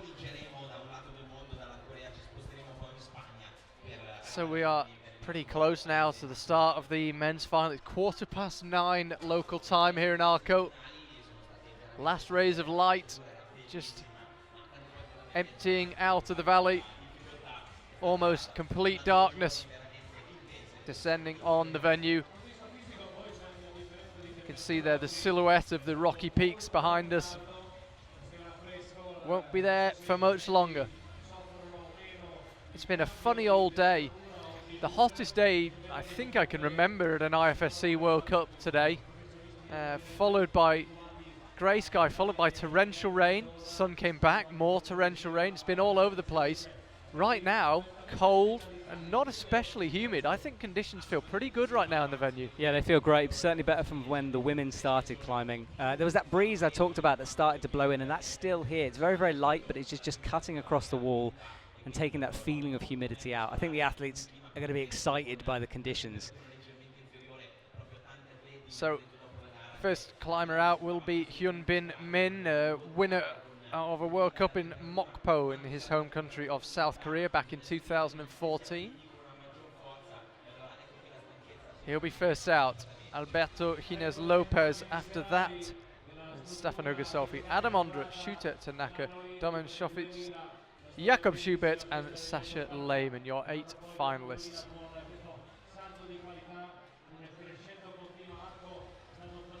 And poor Janja Garnbret's just walked past our commentary box with a litre of water. She has to go to anti-doping. And he needs to drink a lot of water before you can provide a doping sample. So the anti-doping lady just happens to follow around the venue while she gets hugs and high fives off various members of Team Slovenia, while simultaneously trying to get as much water down her as possible. It's tough being a pro athlete, isn't it? I can pee whenever I want. Often do. My feet are damp. What have you done? I don't want to talk about it, Charlie. We're on camera, I can't just leave, you know. Apologise to the listeners there. A little bit too much information from the IFSC commentary box, but you know, we like to keep it real and honest. There's definitely a line there. Is there? I'm not aware of that yet. I'll learn. So 63 moves on this men's route. They'll have 6 minutes to go at it. Time a real factor on the women's route. I think more than the route setters were expecting. Yeah, and possibly we're going to see that for the men again. And I think it's going to suit those athletes with that faster style. So I'm looking at Adam Ondra, to be honest with you, because I've seen him climb. He's an absolute speed demon sometimes. So it might suit him. We know Stefano Ghisolfi is very good at timing it, not necessarily the fastest climber in the world, but he can judge the speed well. Jakob Schubert, of course, so much experience, Domen Škofic. So yeah, it's going to be interesting to see how they manage it, because that route, it doesn't just take the straightest path up the wall, it really does wind. Yeah, I mean, when you've got a wall as long and as consistently steep as this one in Arco, the one thing you're not expecting is that the route setters kind of snaked up and then moved onto the orange left-hand section just to make the route longer. You'd have thought the last thing they want is to make the route longer, so it'd be fascinating to see how this one climbs. Yeah, and as for the women, I don't think we've got a clock on screen, but we will be telling you the time, so do not fear. This first move, actually, we're having a look at this, is not that easy. It's a bit awkward. No, it's not easy at all. And you can see he's having a little look. You just want a little hold in the middle, and he's jumping. Yeah, I actually didn't get it first time. Did you not? The start move, no, fell off Surprises me. It's you could see Hyunbin Min, he wasn't super keen to commit to it. He got no choice, so you got to jump into it. Now he's underway, and these first few moves on the men's route, I have to say, by the standards of World Cup finals, didn't look too tricky. They're small and crimpy and slightly awkward perhaps, but not properly difficult by the standard these climbers operate at. Yeah, they're quite positive holds, so I'm expecting no problems early on in this. Yeah, well, I mean, you've got to be climbing at 10 holds a minute, basically. Such is the length of this route, and just looking, Hyunbin Min, is certainly going faster than that right now. That's a familiar looking hold. It was a top hold on the women's semi-final earlier on today. This is the thing, there are a few fairly big holds in this route, almost like a trap for the athletes. I think if you wanted to, you could spend quite a long time hanging around on them, and you can't, you've just got to keep moving.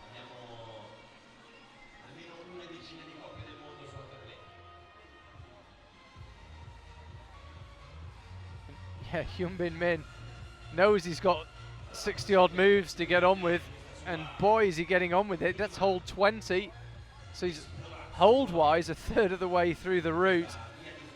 It's slightly more convoluted, I should say, near the bottom, so it can be slightly deceptive. I think distance wise, meters wise, he probably isn't a third of the way.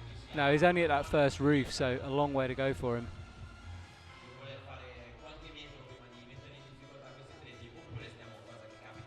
We saw quite a few awkward clips in the semi-finals, and we've seen that quite a lot in competitions recently, but it didn't seem to be the case in the women's final.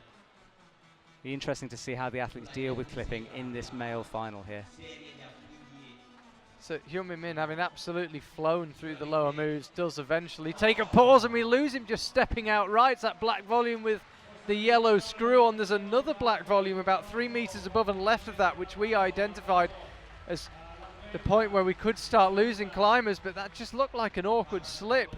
I think the moves below he'd found so easy. Perhaps mind just started to wander slightly, or took the move for granted. He just kind of dry fired off it, didn't he? Yeah. Lots of chalk and just pinged off that hold. So he'll get to sit on the throne. There it is, but how long he'll be there, I don't know. Do you reckon we get a cheeky selfie sitting on that chair later? Let's have another look. So, left hand looks solid enough. So he missed the screw on. Yeah, he missed the screw on hold. As he went to readjust, the left hand just blew. Yeah. Bit of a strange one. Yeah, because it's a good hold. I mean, yeah, small, obviously, but fairly positive. So, and I mean, he didn't expect to fall off either. So here is Alberto. Immensely strong young Spanish climber, and a very successful youth climber as well. He won the last European Youth Cup in bouldering and the last European Youth Cup in lead. So quite the all-rounder. Not too bad on the speed wall either, so it might be a new name to you, but I think you'll be hearing it again. Yeah, he was impressive in the semi-finals. I wasn't expecting him to go as far as he did, and he just kept on motoring, kept on grinding away at that route. Very, very impressive climb for him. Janja's still drinking water to our right. Yeah, she's onto her second half-litre bottle in the space of about 5 minutes. Just wants to go and have a gelato.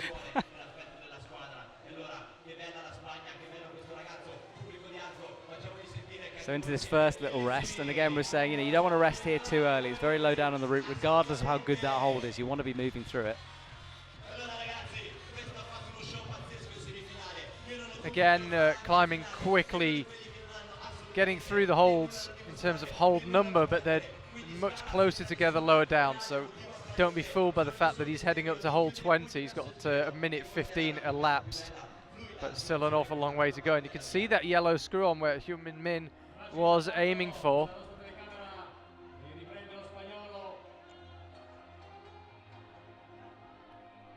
+23 for Hyunbin Min. He's just come through.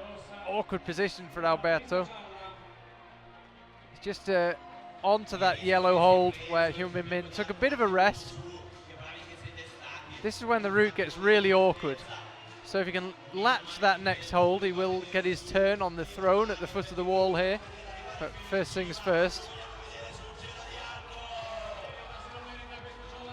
So nice and smooth. He's done it a different way as well. Hyunbin Min got that left hand crimp, then went up with the right hand. Alberto went from the bigger hold and it seemed to work much better. So that's the way you do that move, it would seem. Hold 27 there. Okay, another one of those little moments to rest here. So quite a wide stance allows you to take a bit of weight off your hands. Yeah, interesting enough, chose not to pause too much. I think the lower moves took quite a bit out of him. He was grimacing when we saw his face earlier on. Now this black volume is really not great, and Gregor Vezonik called it when we were at the bottom of the wall. He said, I think we might lose climbers there, but Alberto looked less taxed on that move than he has on some of the others.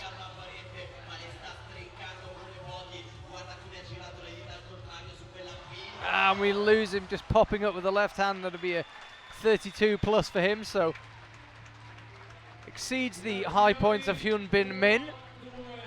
6 climbers still to go. This men's route climbing very quickly. Still had 3 minutes left on the clock, Alberto. Shook out, let's have a look. Did he not get the right hand back in quite as solid a position as he needed it to be? I think that hold is just so poor he couldn't hang on to it. Yeah, he was very low down as well. He just didn't quite look like he was going to do that move, to be honest, but what a performance he's just put in. I mean, incredible. Yeah, deep breath, and he deserves that. So out next, Stefano Ghisolfi travels all over the world with the IFSC, but for 1 weekend a year he gets to walk to work.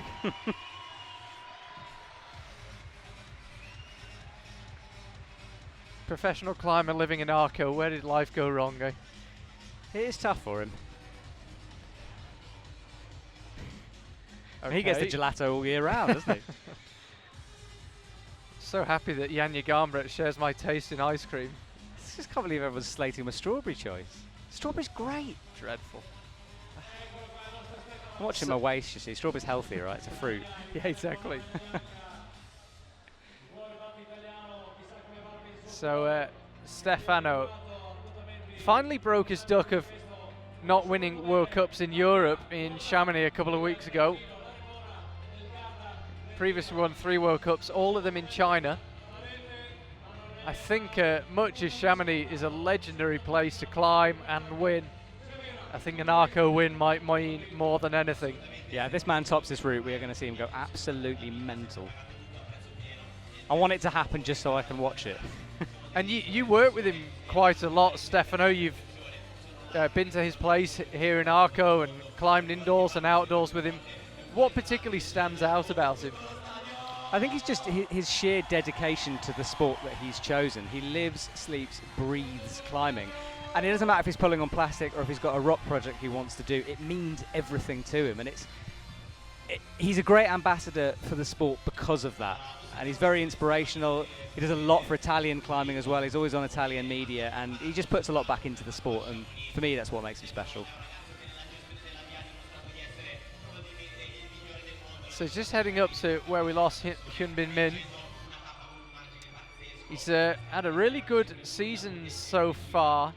Interestingly enough, the last time he missed a final in the Lead World Cup was here in Arco last year. He's made the last 4 Lead World Cup finals of last season, and he's made the first 4 of this season. So becoming increasingly consistent, and consistency was perhaps one of his weak spots over the past few years, but he seems to be solving it. 8 Lead World Cup finals in a row, and the Italian MC getting right behind him. 32 plus the score for Alberto Ginés López. And Stefano, it would seem, closing in on that. Yeah, climbing very quickly. 3 minutes 46 left on the clock, so he's got time at the moment. So he now is setting a new high point. Every move here just pushes it further out.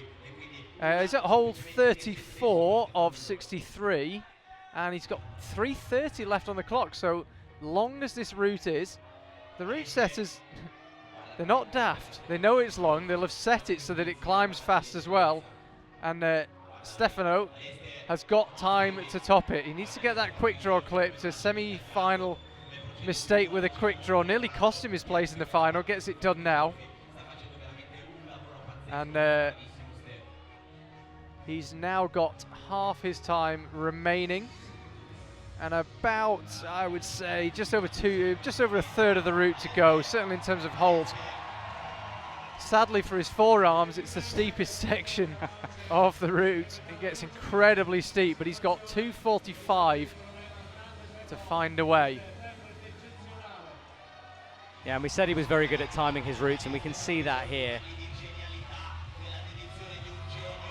And we see Stefano perhaps make a slight route reading error, slapping out to the right, but it is a high point. He is a world-class climber, a multiple World Cup winner. It may not be matched. We don't know, but 5 climbers still to come and try their luck on it. He looks a bit frustrated. Let's have a look. Was it an error? It's a big tick mark he goes for, so it's obviously going to be used for something here. You can see him just look over, check it out. Now, he went with the right hand, and I'm pretty sure we only managed to chat to the route setters very briefly. They were working until the last second on the route, but I think you want to try and cross through with that on the left hand. We'll see if other climbers get there, but from what little information I could glean before we started our live stream, I think he probably wanted to go over there with his left hand and cross through. It feels more committing, but sort of stabbing out with your right hand almost at full extension on your elbow, that's tricky. Well, that's the thing, it's that extension, isn't it? Because that left hand is so far down on a sort of slot-like hold that even if he had got that right hand, he's still got to release that left hand, and there's a lot of pressure going through the shoulder on that. So, yeah, even if he had held it, I'm not sure he would have been able to move through it. Stefano looking up, you can see it took a bit out of him that. He's still breathing heavily. And out next into Arco as the venue MC gives him the big intro. You'd expect nothing else. Here he is, Adam Ondra. Paris 2 years ago, the World Championships. He gave it the fairy tale ending, the last climber out on the last route, and he was the first person to top it to win the gold medal. It couldn't have been any better. He wants to repeat that in Innsbruck. He's got 6 weeks to turn his outdoor fitness into competition fitness. Now, tonight, we find out how much work he's got to do. Yeah, we know that World Championships means a lot to him, and we saw that in Paris. I mean, that must have been a wonderful moment to watch live, Charlie. Oh, it was amazing, yeah. And if I remember rightly, I think I might have said, is he the greatest climber of all time? The debate is over. Maybe I got a bit carried away, but a lot of people would say he is the greatest climber of all time. I mean, certainly in terms of numbers, he's up there, isn't he? I think if you look at it as a fact sheet, if we reduced climbing to how many routes of this grade have you done, how many boulders of this grade have you done, how far have you progressed the sport in terms of grades, then Adam, on paper, is the best climber of all time. There's more to the discussion than that, either way. Yeah. Great to have him at a World Cup, and one of, if not the greatest climber the sport's ever seen. So interesting, Adam choosing to rest one hold after the good hold, which is fair enough. And as you mentioned, he's got such a a naturally quick climbing cadence. He's known for climbing quickly outdoors when there's no stopwatch running, and it doesn't matter. So I wouldn't be surprised if he walked out, saw 63 moves, and thought, yes, I know I can get to the top of this route in 6 minutes.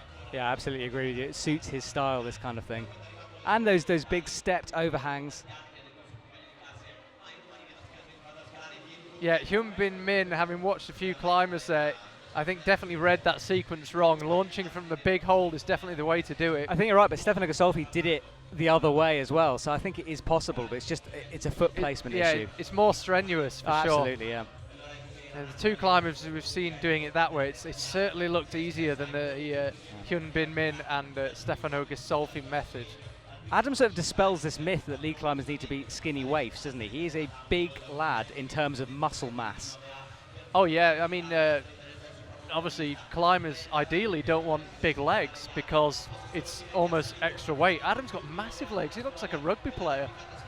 But hey, whatever he's doing, it certainly works. But you said during the semi-final, he looks as heavy as you've ever seen him. Yeah, and he does.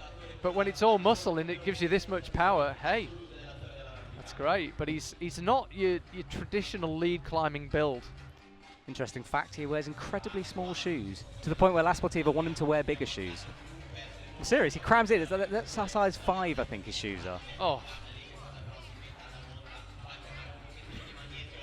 That's not a recommendation. Everyone goes out and buys tiny, tiny shoes, but, you know, it works for Adam Ondra. Yeah, I think there might be a bit more to his talent than that, but every little helps. So now we'll begin to cut back right. He's got the clip to think about, but we saw Stefano Ghisolfi get here, having not made that clip as well, and clipped it reasonably comfortably from this position. Adam does the same. I think he'll clip the one above it as well from the similar position. No, he'll carry on straight through. So this is the section where we lost Stefano. Stefano latched his first black volume, the left-hand one, and then pushed out with the right hand, and it didn't look like the right method. What will Adam do? We lose him in the same place. And he looks so frustrated, that move. Possibly the crux of the route. Yeah, I was about to say he was in a better position because he had that right foot out. I thought he was going to move through it, but takes the fall. Well, he looks slightly hacked off with that, Adam Ondra. Will the judges have got a decision to make. We were so surprised by him falling. I can't say I could honestly judge whether he could be awarded a 41 plus. 41, of course, being that left-hand black volume. I don't know if I'd want to judge whether he'd already started moving to the next one. If it's judged that he was moving towards it, then or attempting to move towards it, then he will get 41 plus. It'd be the same as Stefano, and he'd move ahead of him on count back to the semi-final. First things first, though. Let's see what the judges have to say.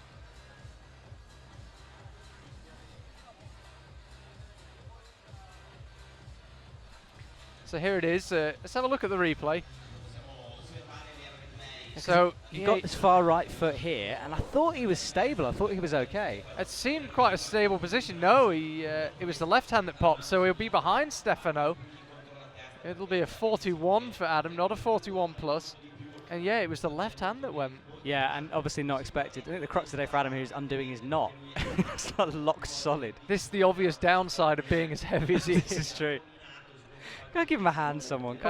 Yeah, the Bileth offering to cut it off, I think.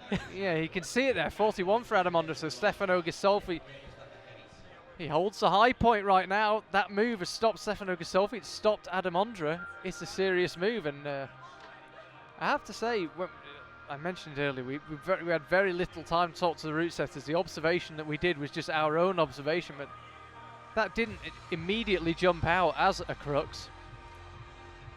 No, for sure. I mean, I think the crux is still going to be higher up on the route, but obviously that is a bit of a stopper move.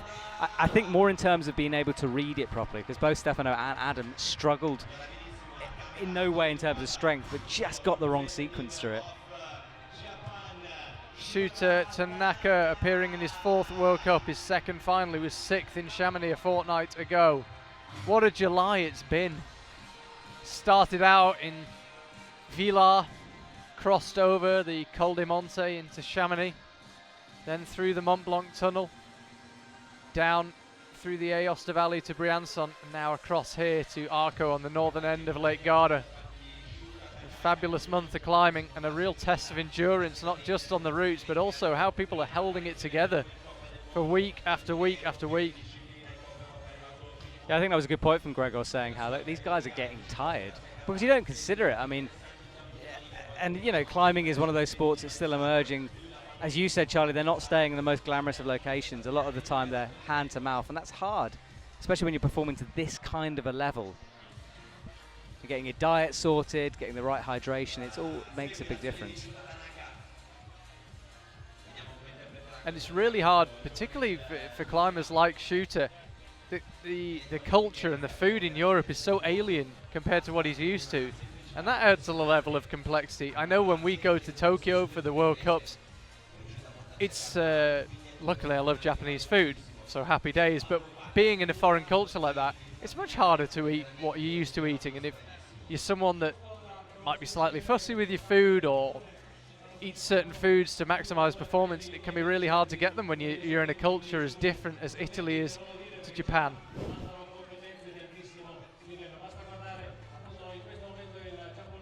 So like Adam deciding to rest on that black volume, just taking a quick shake out.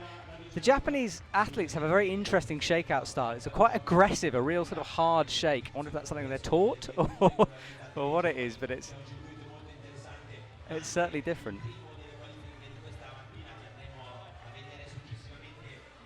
So Shuta Tanaka heading up to this move where we lost Hyunbin Min. Seen a couple of different methods of doing it.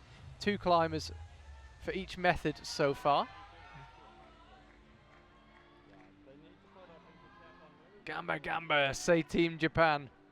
They're missing some of their big superstars because of the upcoming Asian Championships, which they're back in Japan training for. So he goes with the left hand.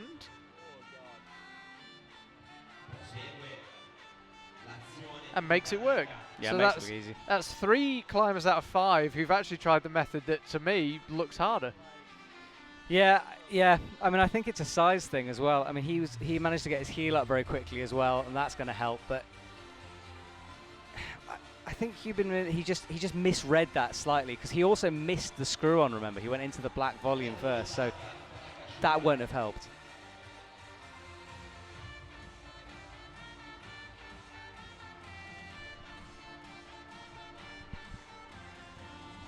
Shuta Tanaka heading up towards where we lost Alberto Ginés López.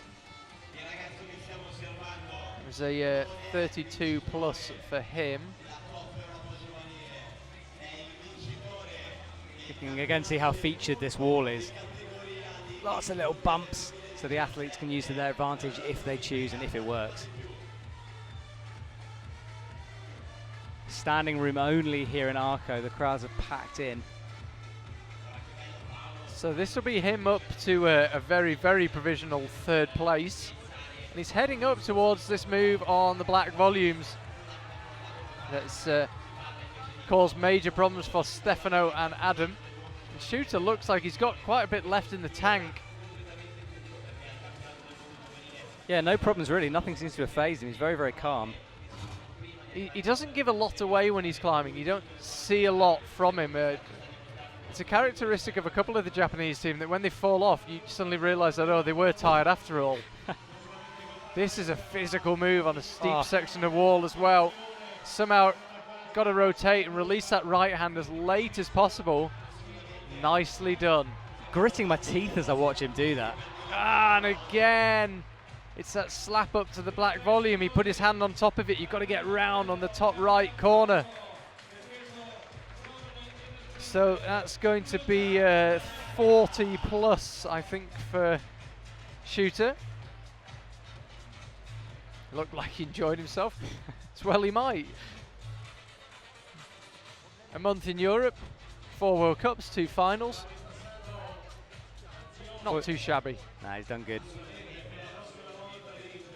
You can see now the disappointment, though. He really, I think he had more to give there. Little shake of his head. Adam Ondra's just come over and standing near our commentary box. I'll try to attract his attention and he'll probably try to ignore me, but can only try. So Stefano Ghisolfi still sitting in the hot seat on 41 plus points. Adam Ondra on 41. Domen Škofic. Next climber out, Jakob Schubert, and then Sasha Lehmann, who was a sensation in the semi-finals. Here comes Domen.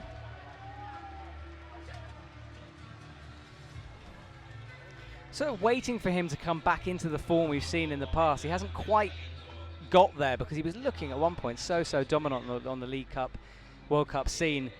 Sort of waiting for him to rediscover that form. Perhaps it's a confidence thing. I mean, he always climbs close to the top of the podium, but can't quite capture that dominance. He's got a good chance here in Arco, because the high point, much as it's clearly an immensely difficult move, is still 20 odd moves from the top. If you can get through that, there's an awful lot of wall still to go to establish a good lead. Yeah, it would be good to see a top here. I know the crowd's going to go crazy if that happens, so fingers crossed. I felt a bit sorry for the route setting team. Christian Binthammer, the chief setter here in Arco, was sitting 5 meters from our commentary box, and when Janja missed that hold on the women's route, he had his head in his hands. It was so close to getting the top. Love to see one on this men's route. Now, interestingly, I think Domen climbing at a slightly lower pace than the other climbers we've seen. Time hasn't been a factor, but just something to note. Yeah, and I think you're right. He is a bit more, I don't want to say casually paced, but he's just taking his time a little bit more, certainly compared to Adam Ondra's very aggressive speed style of climbing. Domen is slow in comparison. Got to remember though, Domen, he's 6th out. He's got a bit more information about what's already happened, because he'll be thinking, hold on, no one's been out there more than 4 minutes. I'm going to take my time, because there's obviously a really hard move somewhere long before you're out of time. Yeah, that's very true, because I mean, we said it before, they can't see what goes on, but they know how long the other athletes have been out there. And they can hear the crowd as well. They know how people are getting on. The venue MCs at IFSC events are under quite strict instructions about what they can and can't say, because the athletes behind the wall can hear it. But as you say, they can glean a lot of information, especially someone like Domen, pretty streetwise, done plenty of World Cups.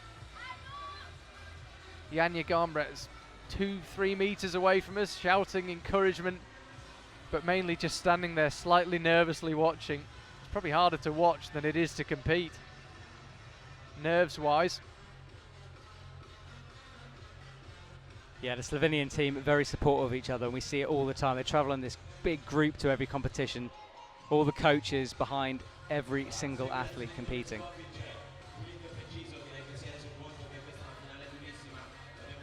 Domen looking good, looking very in control.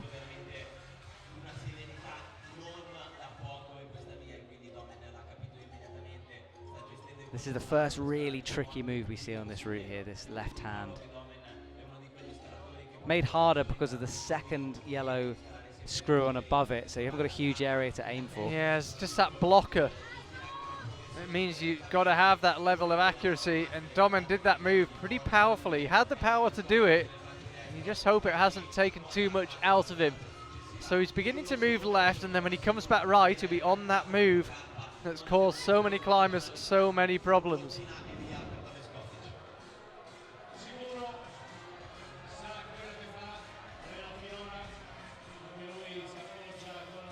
Domen now just beginning to head back right, certainly climbing at a lower pace than the other climbers, but with 2:30 left on the clock and what's proven to be the crux move so far coming up, that doesn't really matter. So it's business time for Domen Škofic. This move, which I say, I grit my teeth as I watch the athletes twist into it. It's really physical. Yeah, Shuta Tanaka really slowly eased across. Domen a bit quicker and a bit more confidence, and Janja Garnbret shouting and shouting at Domen. He looks really calm on that move, but we lose him just as he goes to grab the quick draw. That's so frustrating for Domen. And yeah, what he just shouted was what Janja just shouted as well. He looks absolutely furious with himself. Yeah, I'm gutted. I honestly think if he had got that move, and it looked like he was going to, we might have seen a top from Domen then. He was in complete control, didn't look pumped. Yeah, you could see he's absolutely gutted. So let's have a look. He's readjusting his feet. What is it that popped? Ah, the left foot popped as he went to clip. It's strange. It's a big hold he's standing on. And I mean, we've seen numerous foot pops throughout the finals, both in the women's route and the men's route. And perhaps these conditions, I mean, we keep saying that it feels better, but actually it might be greasy up there for him. It'd be interesting to have a chat with him and find out what it feels like. So Stefano is now going to be on the podium. And yeah, nobody yet finding a way through those black volumes. Domen moves up to second. Domen and Stefano just discussing the finer points of that move, I suspect, and there is the hold in question. What we've seen, interestingly enough though, they're not falling, they're falling on the same hold, they're not falling on the same move. Domen was clipping, Stefano slapped out with the right hand, Adam swung his right foot out. It's been 3 different ways of falling on the same hold. Yeah, and none of them looked like they were going to as well. It wasn't like a shaky moment for any athlete. No, it just happened to go for them. But I think, yeah, interesting. The route setters haven't just put this move in that nobody can do.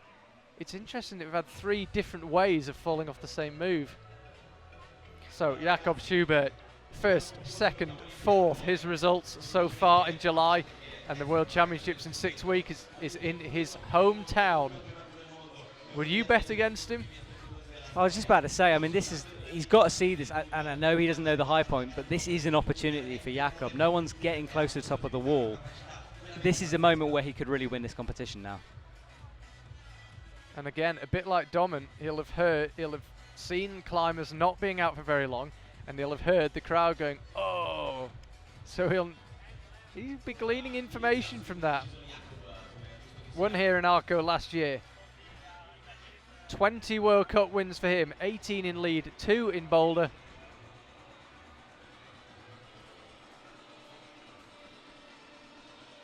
Jakob just puffing out his cheeks there, having a blow. Just the 1 Boulder World Cup to go before Innsbruck for the senior competitors. Don't forget, of course, we've got 10 days of action for you from Moscow for the Youth World Championships. But as far as Jakob's concerned, there's 1 more Boulder World Cup, and then it's Innsbruck. I haven't actually asked him. I assumed he will come to Munich. It's only a couple of hours up the road. But he seems to be very focused on the lead this year. Certainly his training has been focused on the lead. It's certainly paying off.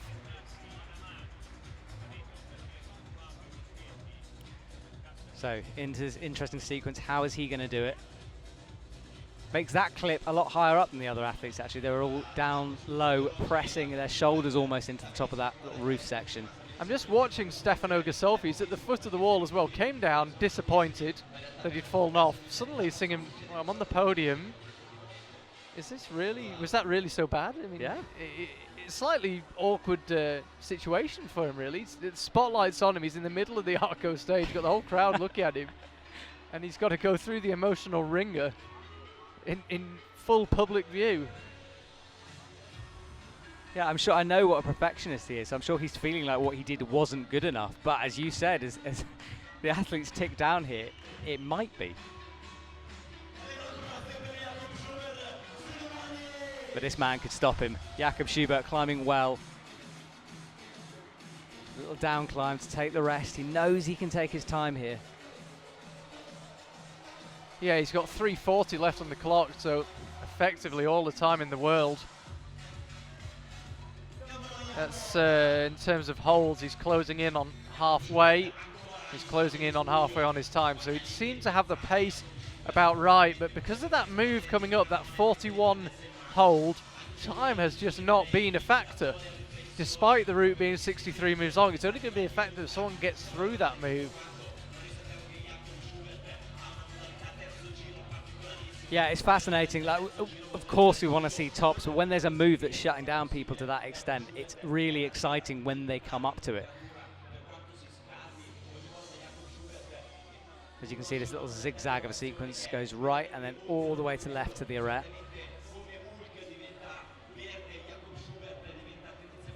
Jakob Schubert, a legend of the game. Can he make it 21 World Cup wins? I actually want to double check this. Gregor Vazonik reckoned Jakob's been in 71 finals. It sounds about right. I can't honestly say I've ever added them all up. 20 World Cup wins was impressive enough. You were saying he hadn't realised he'd won that many. No, when I said to him that's your 20th World Cup win, he went, oh great, no idea. Must be nice to have won enough World Cups that you can't remember. So here he goes, Jakob Schubert. Across through under that left hand. Bump up to the black volume. You can see it beginning to shake with the effort. Now what will the method be here? Goes for the heel hook. Gets a big cheer from the crowd. Oh, these moves are absolutely desperate. Jakob Schubert needs to cross through under that left hand. Pop up with the right. He's done it. He's the first climber through that move. How much energy has he got left? Not enough for any more, but he does break through that hold and sets a new high point. I think the route setters, who were a couple of meters away from us, I think, you know, we really thought they'd get through this. I was literally staring at disbelief when he chucked that heel up. I was not expecting him to do that. I was expecting him to go out for the toe, and suddenly it goes a little bit higher and he's banged in a heel. Yeah, he didn't really show from where he was looking what he was planning. Often you can see, you almost see the cogs turning in the climbers' heads while they plan the next move. Not a bit of it from Jakob. That was as surprised as anyone when he suddenly threw his heel hook up. You can see the conversation being had between the two of them. Yeah, that's a great shot, isn't it? In full view of about 2,000 people in the venue here in Arco. It's brilliant. What I love about climbing is that's the same conversation that goes on whether you've just fallen off a 7A or a 6A with your mate, or if you've done what these guys have, just fallen off a World Cup wall. It's, did you do that move in the middle? How did that go? So Jakob Schubert finally breaks through that 41 plus move. 44 plus the new high point. Now, Sasha Lehmann, can he come out? Can he win a World Cup? I mean, he's got nothing to lose at this point, hasn't he? He's going to chuck everything he can at it. If he falls early on, it doesn't really matter. He might as well just give it. And obviously, he's going to give it everything. But we'll talk about pressure. There isn't going to be a lot of pressure on this young man.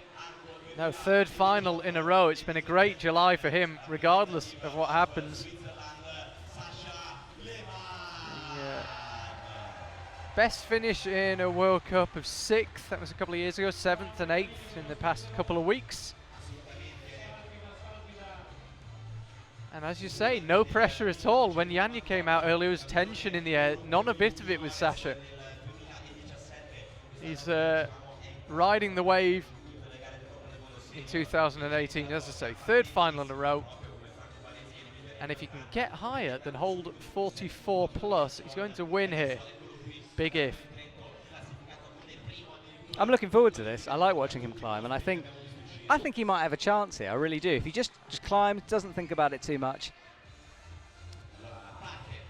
could be an exciting end to the competition. We'll see. I don't want to speak too early. And I'll probably just touch wood. I'm going to touch some wood. There we go. Done. Well, let's look at the caliber of climber that have fallen off on hole 41. Adam Ondra, Domen Škofic, Stefano Ghisolfi on hole 44. Jakob Schubert. So the problem is clearly not experience, and it's clearly not strength, because those four guys have that. So if Sasha Lehmann gets there and finds a different method, just susses it out in a way they haven't, no reason he can't do it. He's got to get there first, so.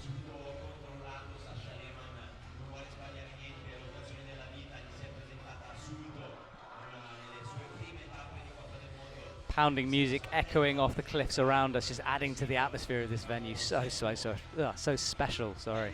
Yeah, the party just getting started. Italians seem to have the same approach to nights out as Spaniards. Do we get to go, or do we have to work? Those cables aren't going to reel themselves in. It's not what I wanted to hear, Charlie.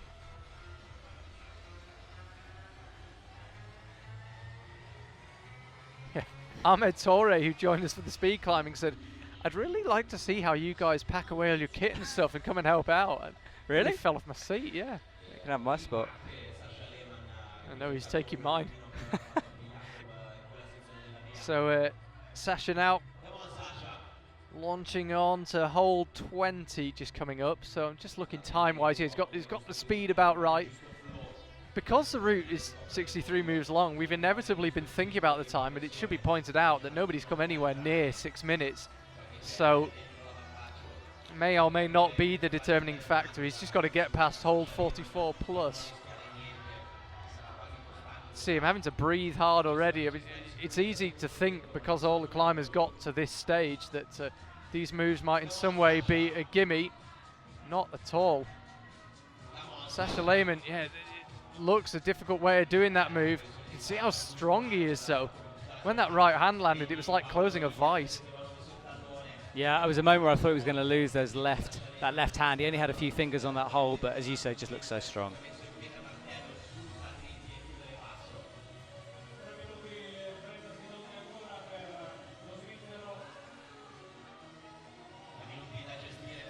So he's through to what looked like one of the cruxes from below. Hasn't proved to be the case. This next move has spat a couple of climbers off though. Yeah, he's looking tired here. But I say that as he latches the hole with no problem at all.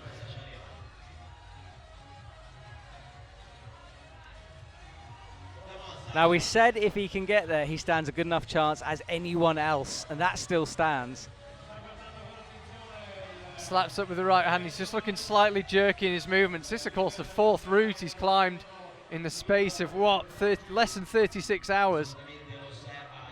Sasha Lehmann really beginning to work here, but he is an immensely strong climber. You can see just the sheer size of him. There's a lot of power in there, and he's going to need every bit of it. But make no mistake, he can win this competition because, as I said, experience and power are clearly not the issues. It's that cross through that's the issue for Sasha Lehmann, and that means that Jakob Schubert has won in Arco for the second year running. He wins his second World Cup of 2018, so he makes it 2 first places, a second and a fourth for Jakob Schubert in 2018. What a season he's having. And sadly, we are denied the chance to see the upper reaches of that men's final route. We'll get up there on the cherry picker later on. We'll just climb it, surely. Can't be that hard. Yeah, I think a couple of Dew miles, I'll be straight up it, yeah. It was interesting watching Jakob's reaction there. I don't think he could quite believe he's come away with a win here. I think when you finish, this is not in any way a criticism of Jakob, but when you finish so low down on a route with 20 moves still to go, you don't think it's enough. Just comparing notes with Sasha, both German first language, of course, so no issues with communication, although I should say they both speak very good English, and I'm hoping Jakob's going to put that good English to use in just a couple of minutes in the commentary box.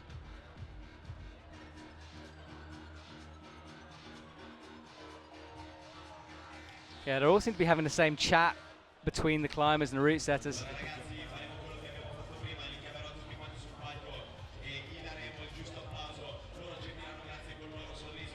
So I don't think we're going to get a chance to speak to Jakob today just because of the time here at the comp. They're straight into the podium, but well, we got a pretty good read of that route. We saw where it all went.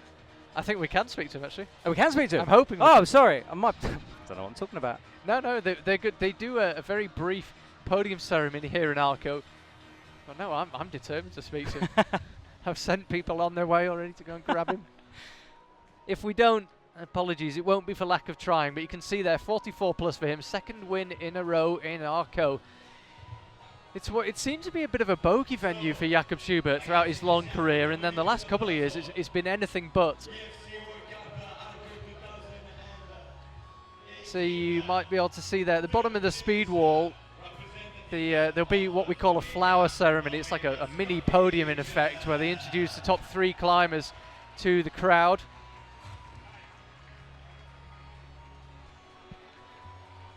Domen in third place, getting ready to go onto the stage.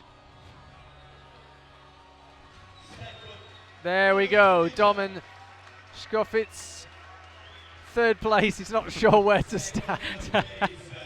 I was hoping we might get a word with Domen actually to ask him what that black hole was like. Janja was standing right next to us. I was hoping he might come over, but alas. Yeah, I think of all of them, Domen looked the most likely to move through if he managed to stick it. He looked very composed, didn't look like he was struggling at all until we saw that foot pop.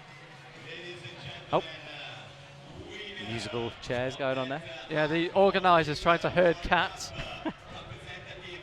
Stefano Ghisolfi, again, never went that well in Arco before. I don't know if it was a psychological thing, whatever it was, he got over it today. Second place for him, just behind that man who's just walked back onto the stage, Jakob Schubert.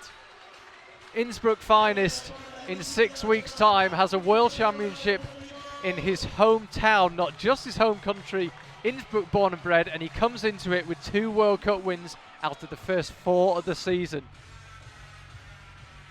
We will try and get Domen to talk us through, Jakob to talk us through his climb.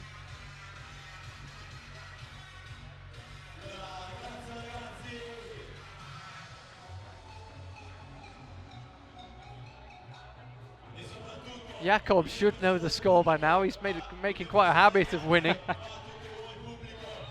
And as I say, we'll try and get him over here. Interesting men's final. I don't think it's at all what the route setters had in mind, but it just goes to show how different it is effectively flashing a route versus the route setters who've got time to think about it. The method might be obvious to them, having had a while to think about it. To the climbers, it perhaps wasn't as obvious. Yeah, it was fascinating, and also the fact that all of them did a different method and fell off in a completely different way was very interesting to watch. You know, we had big old heels being thrown up there, foot pops. It's interesting when we get a move that technical and that difficult, and then watching what the athletes make of it. Just keeping an eye out for Jakob Schubert. He's wandering around somewhere backstage. We're going to try to nab him if we can. Yeah, I can see him. He's just currently comparing notes with Domen Škofic, and I don't know why nobody's been and rugby tackled him and dragged him over here. We see the size of him. I wouldn't want to go near him. That's true, actually. He'd have me. I think it'd be like me trying to rugby tackle a lamppost, but... Have you ever done that? Actually, no, you don't need to take. I'm sure there's been some night outs. In my younger days. Yeah, we've dabbled. We've all dabbled. So what a packed crowd here today. Brilliant to watch. Yeah, the crowd really got behind it. Despite the rain, they came out in force to support the athletes, and it's great to see. The MC doing a great job of getting everyone excited and psyched for the finals.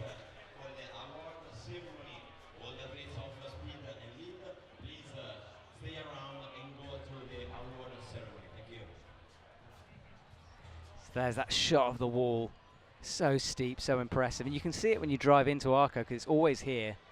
It's one of those permanent walls that's not put up overnight like some of them. Such a feature of Arco. Yeah, you can actually pay to climb on this wall. Just come down whenever you want. I mean, yeah, the routes are a bit different, but you get to climb on the same wall as the World Cup winners, and there I can see Jakob Schubert making his way over.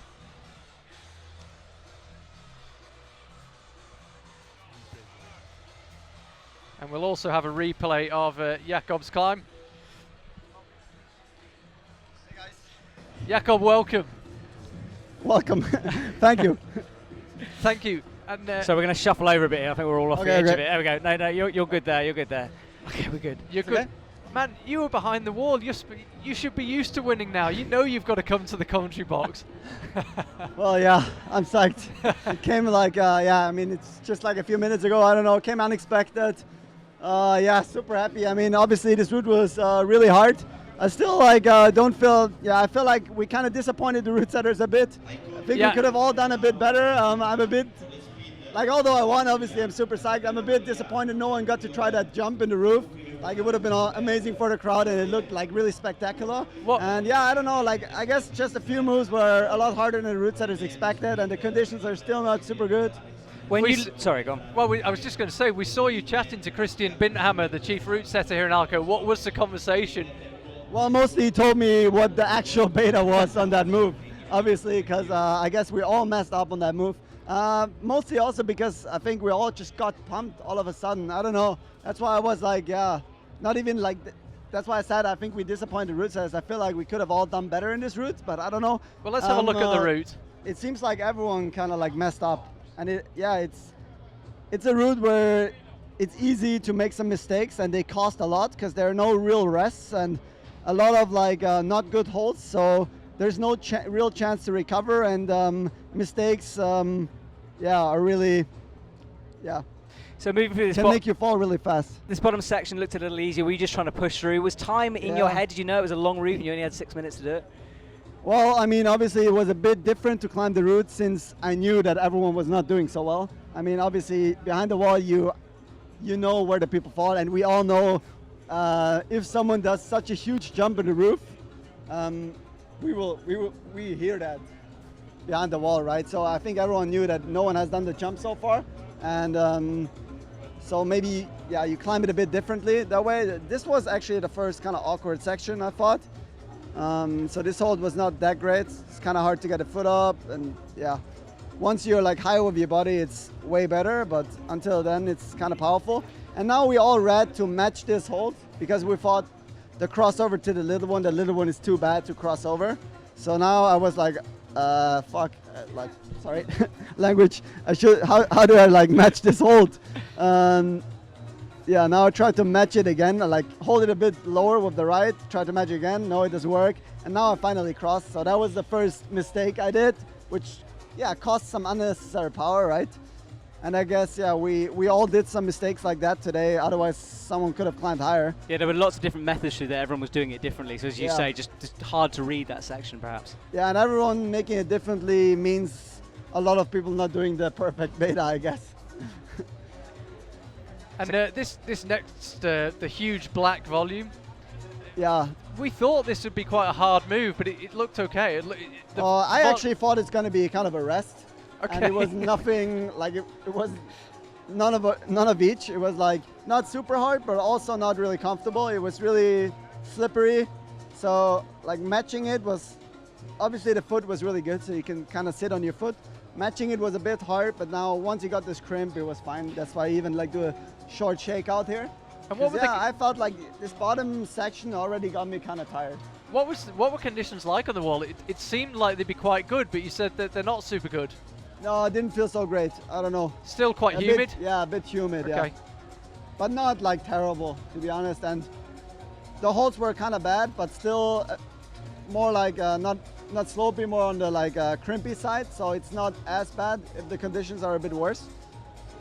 And this hold, you had to be quite specific on it. You had to be quite accurate, right, because of that? Yeah, those were like some crimps that you had to hit really well, and if you go really fast, obviously you're just gonna fall.